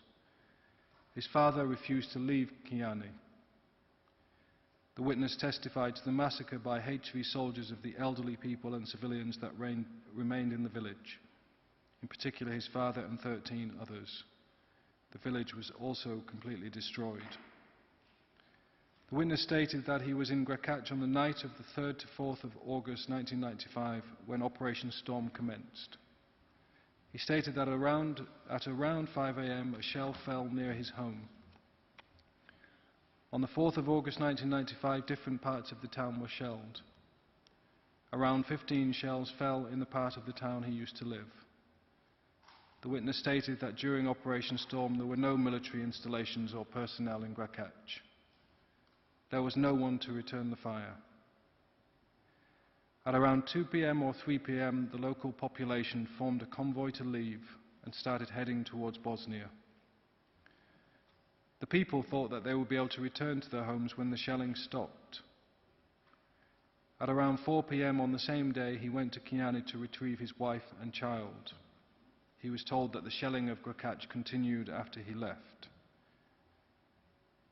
He heard that the shelling had killed civilians. The witness stated that around 80 families or 150 people lived in the village of Kiani, and that the village included approximately 10 smaller hamlets. The witness stated that his father's hamlet was Surla. The witness confirmed that there were no Serb forces in Kiani or in the nearby hamlets. Mr. Seville stated that he tried to persuade his 65-year-old father to leave. However, he refused to leave his home. His father quoted Tudjman's words, "Those Serbs who had, quote, not blooded their hands could stay."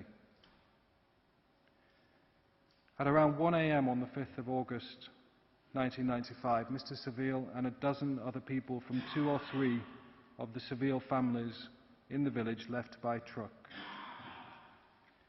The witness travelled through Bosnia and reached Serbia on the 6th of August 1995. Later he heard from the media that some of the convoys that went the Bosanski-Petrovac route and not the road through Sanski Most were shelled. Having heard of the crimes committed by the Croatian army, the witness did not even consider going back to Croatia.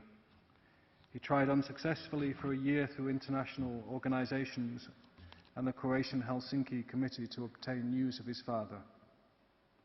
He eventually concluded that he was probably dead. Mr. Seville confirmed that his mother died in Serbia in 1999, only a month after his wife had died. He believed that this was due to the stress and dire conditions that she endured as a refugee. The witness later heard that his father, along with 13 others, was killed on the 8th of August 1995 by Croatian forces. Mr. Seville stated that in 2002 the Veritas organisation showed him a photograph of his father's dead body. It appeared to have been torched, but he was able to recognise a cigarette case next to him. In 2004, his father was identified by DNA analysis. He took possession of his mortal remains in 2006. The witness testified that the others from Kiani that were killed were predominantly elderly people and civilians, quote, "and that is why they stayed behind in the village," close quote. Their relatives told him about their deaths. He named 12 persons as having been killed on the same day, the 8th of August 1995. The ages ranged between 45 and 80 years old. One was a deaf mute. The witness heard from the son of Dana Bolter that his body had been decapitated. Miller Jelica's sons did not find their mother's body. However, they saw that the house had been burnt and thought she had been burnt in the house. The witness stated that he had no doubt that the Croatian army entered Kiani, killed the people and burnt the houses. The witness further stated that almost 90% of the 80 houses in the village of Kiani were destroyed, and that today only one person still lives there. Lastly, the witness stated that he applied to the Croatian government for the reconstruction of his family house in Kiani, but his request was denied. The witness was a witness for the prosecution in the Gotovina case at the ICTY. However, no one has been held accountable for the massacre of Kiani. He believes it's a great injustice. Mr. President, I would now respectfully ask you to give the floor to my colleague, Mr. Novak Lukic. Thank you very much, Mr. Jordash. And I invite Mr. Lukic to continue. You have the floor, sir. Mr. President and members of the Court, I will now draw your attention to the main points of the testimonies of another 4 witnesses that we've called to testify. First, I will address the issue related to the testimony of Jela Ugarkovic. Ms. Ugarkovic was born in a village named Homić in the municipality of Titova Korenica. Before the war, she lived and worked in Zagreb, but in 1991 she was dismissed. Subsequently, she decided to live with her parents in her native village, Homić. Her mother was very ill and the father was old, so she wanted to stay with them. The village was a poor one. It was situated outside of the combat area, so during the war the locals did not experience the combat. The witness stated that on 4th of August 1995 she heard the distant shelling. During the same day she heard on the radio that the Croatian army launched the attack on Krajina. In the afternoon of the same day she saw a convoy of farmers with tractors and they were moving towards the east. These people explained to her that they had to flee as Croatian forces were arriving. On advice of her father, who feared for her, she slept outside of the house that night. Next morning, she heard gunshot again. On the same day, the majority of locals, about 150 of them, left the village, while only Aldir remained. Ms. Ogarkovic further described the arrival of Croatian army in the village on the August 12, 1995. She was hidden while observing the entire of armored vehicle marked by the level of a chessboard. She saw the smoke coming from the house. She later found out that 60-year-old Lavonic Petar and his 90-year-old mother died in their family house, which was burned to the ground.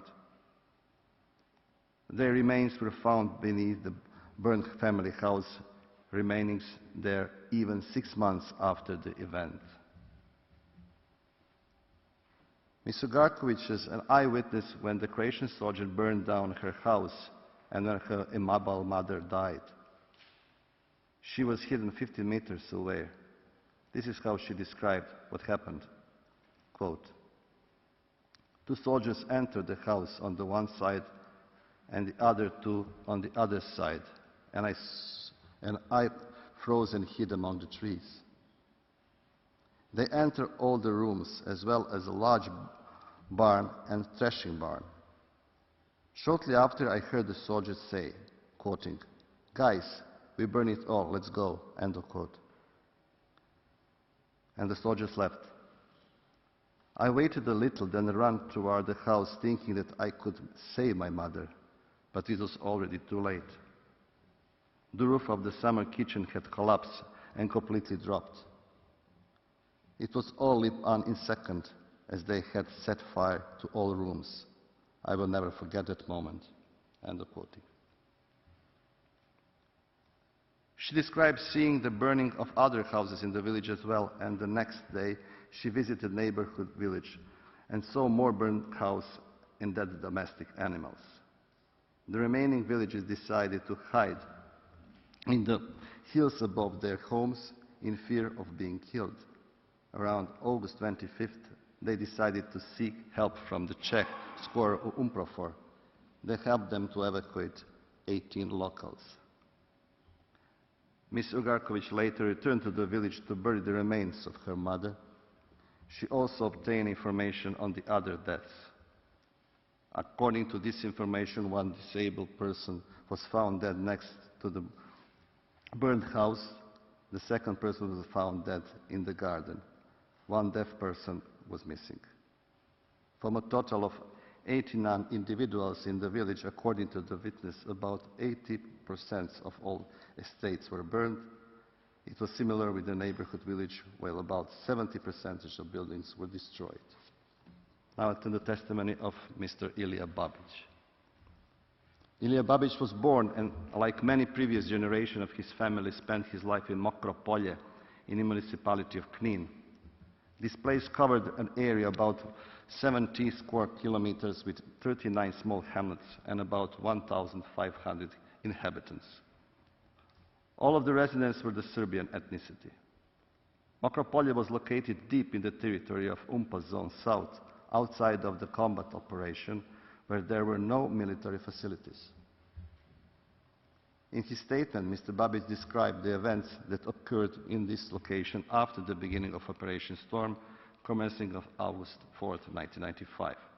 Namely, the shelling from directions of Grahovo during the first night, the convoy of refugees that passed through his place, the departure of his entire family, including 7 grandchildren, and finally, his own decision to stay and not to leave his birthplace.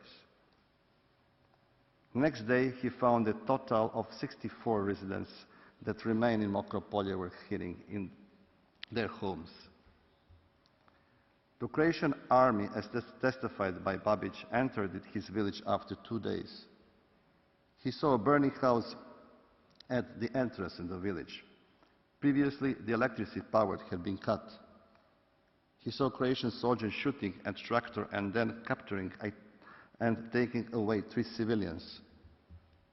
The witness found out from the soldiers themselves, members of the Croatian army who came to the place, that they were the members of Split Brigade of Croatian army. This is how witness Babic described the situation the following day, quoting. On Monday morning, August 7th, Kanazir Manda, whose house was downtown, came to my house and told me that Babic Ruža was killed. Babic Ruža was born in 1926. And also that somebody else was killed in my store and that the bodies was burned. When I went to the city, I saw the body of Babic Ruža right at the entrance of the alleyway of her house, as well as the body of Stevan Sučević. Within my store, on the wooden pallets, I saw burned bodies. I didn't know at the time how many bodies there were and who those killed people were.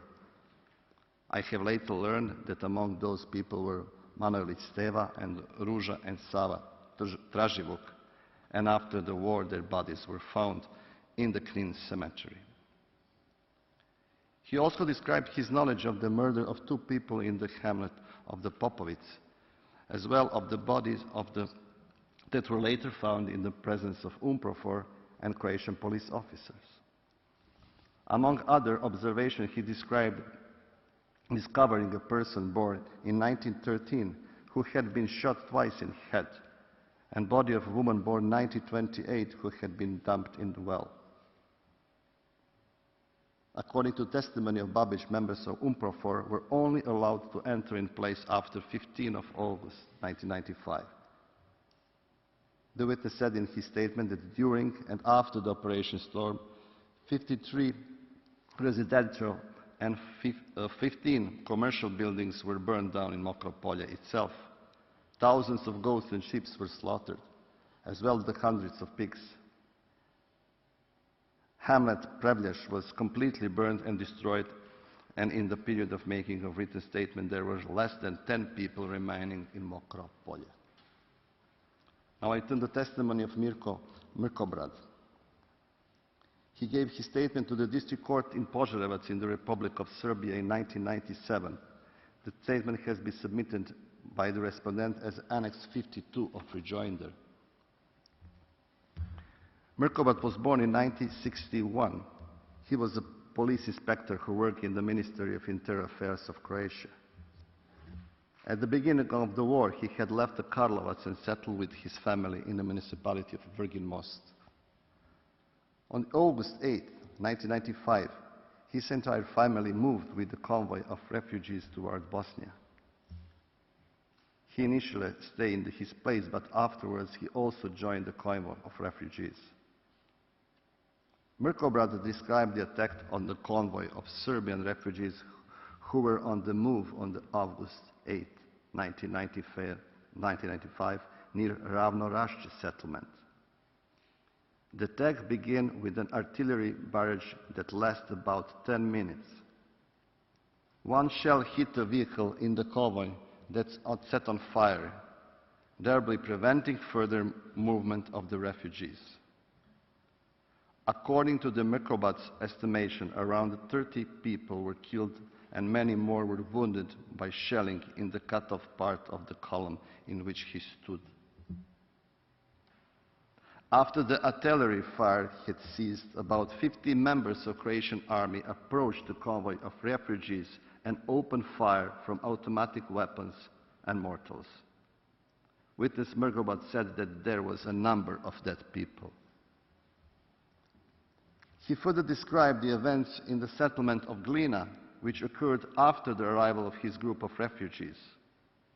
According to Mrkobrad, the members of the Croatian army who were then already there. There were about 600 Serbian refugees, mostly civilians, women, children, and smaller number of uniformed personnel. Members of Croatian army then opened fire at the Serbian refugees without any warning. Individuals from the convoy were mostly randomly fired back. According to the rough estimate of the witness, about 155 people were killed on that occasion. Croatian soldiers were then shooting at the wounded ones from the close rank, and some were being pulled out of the convoy and lined up against the wall and killed. The witness later learned that those soldiers were members of Croatian army, the military unit of Sisak. On that occasion, the witness was captured. He spent the first few days in Glina and then a couple of days in Petrinja. After that, he was transferred to the collective center in Sisak when he spent 10 days. He then spent 1 day in jail in Karlovac. He spent 6 months in Zagreb in Remetinac prison, from where he was exchanged. He described in his statement the events and conditions in captivity. As a result of physical abuse during his stay in prison in Sisak, he lost 6 teeth, 2 of his ribs were broken, and the knuckles of his both hands and fingers were broken. Other prisoners were tortured as well. Some people were taken from the prison in Petrinja, and he has never seen them again. He heard the Croatian soldiers bragged about, quoting, cutting the throats of 2 more Chetniks, end of quote. Criminal proceedings before a military court were conducted against the witness while he was in prison in Zagreb, and he was sentenced on 5 years imprisonment. Finally, I want to turn to the testimony of expert witness, Mr. Savo Štrbac.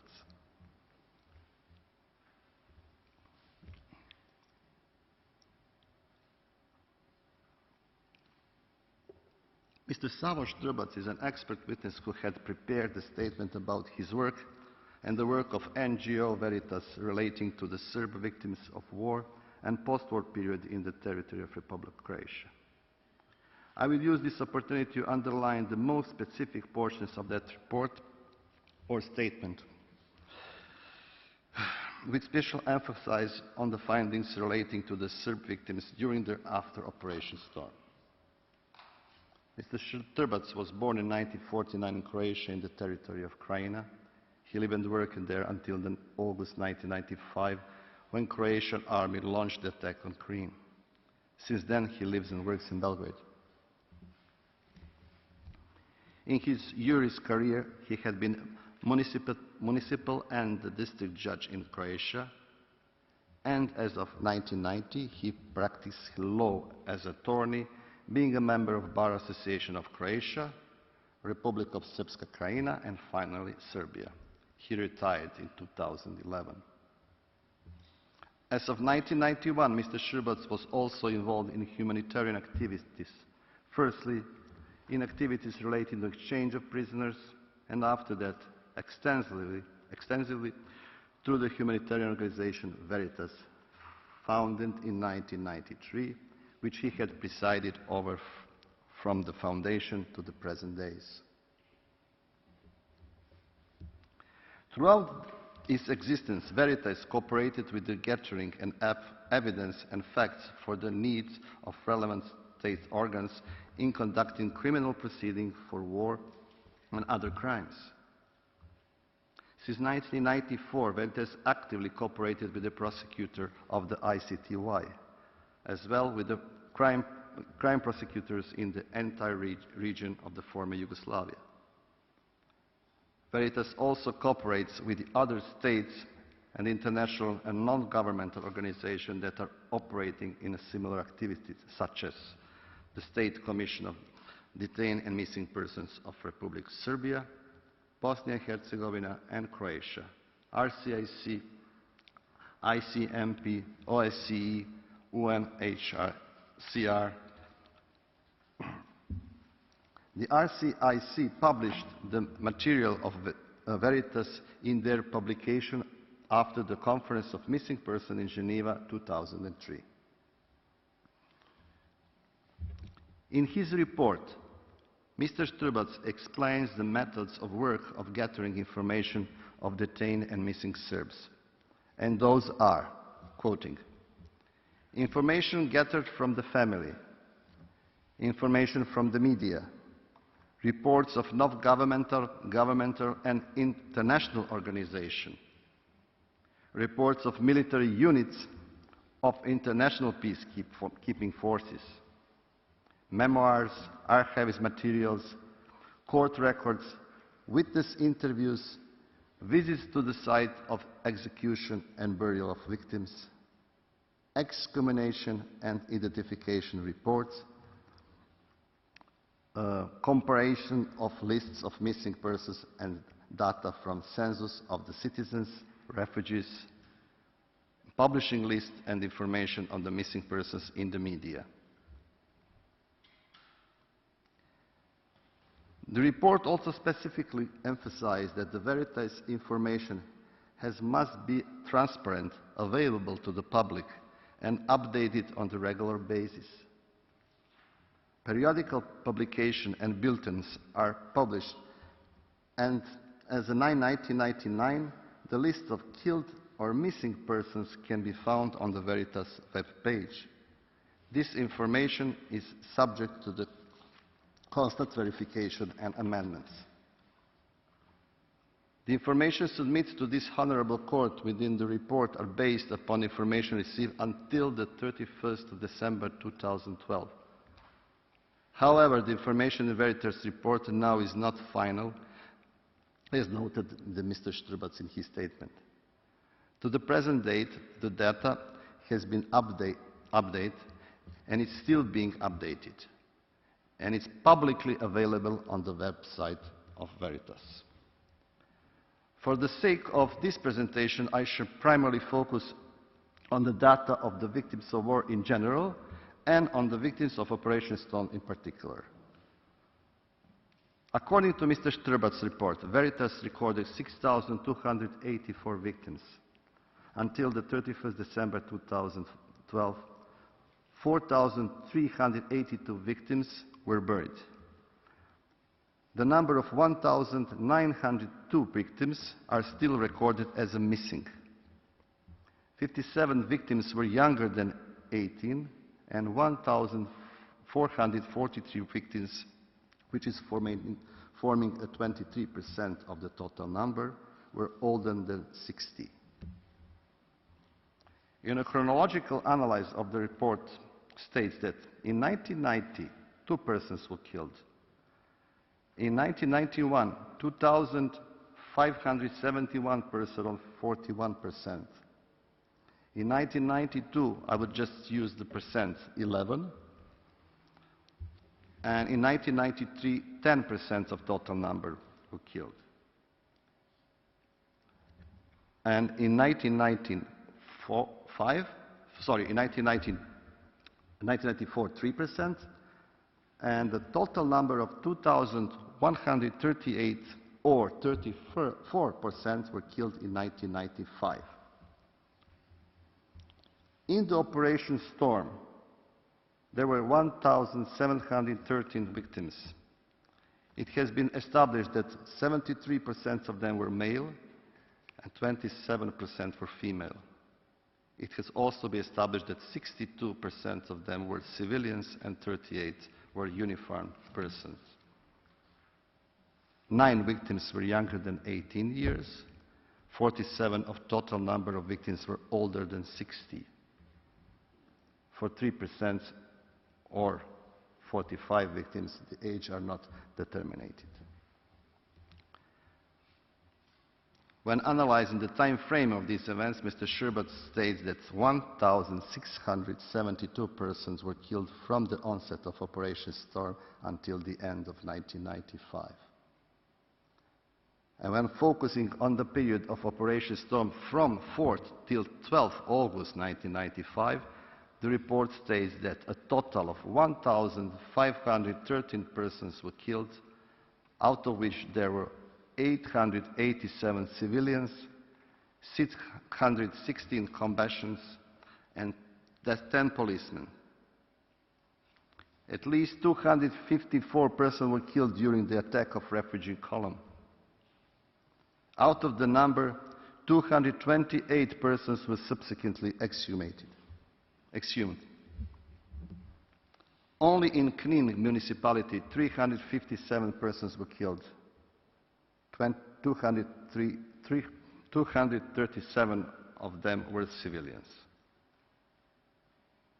Until the 31st December of 2012, a total of 808 direct victims of Operation Storm were identified and buried. Among them, there were 451 civilians and 357 uniformed persons. The report contains the information that 905 victims of Operation Storm, which is 53%, are still recorded as missing. Mr. President and members of the Court, this concludes our presentation of the witness testimonies that we proposed should testify viva voce. We submit that they present a credible picture of the horrific offences which are the subject of the counterclaim. By providing a precise description of the facts, the eyewitness assists the Honourable Court with your final conclusion about the different events described in the counterclaim. We have identical intention in relation to the statement of the expert tributes. The numbers and data we have summarized today present only a part of a never-ending story of the tragic fate of the people from the war. However, even this form, we believe that this is significant benefit as assists the Court in reaching its final conclusions on the counterclaim. This concludes our presentation. Thank you. Thank you, Mr. Lukic. This completes today's sitting. The Court will meet tomorrow morning at 10 a.m. for the continuation of presentation of Serbia's counterclaim. The sitting is adjourned.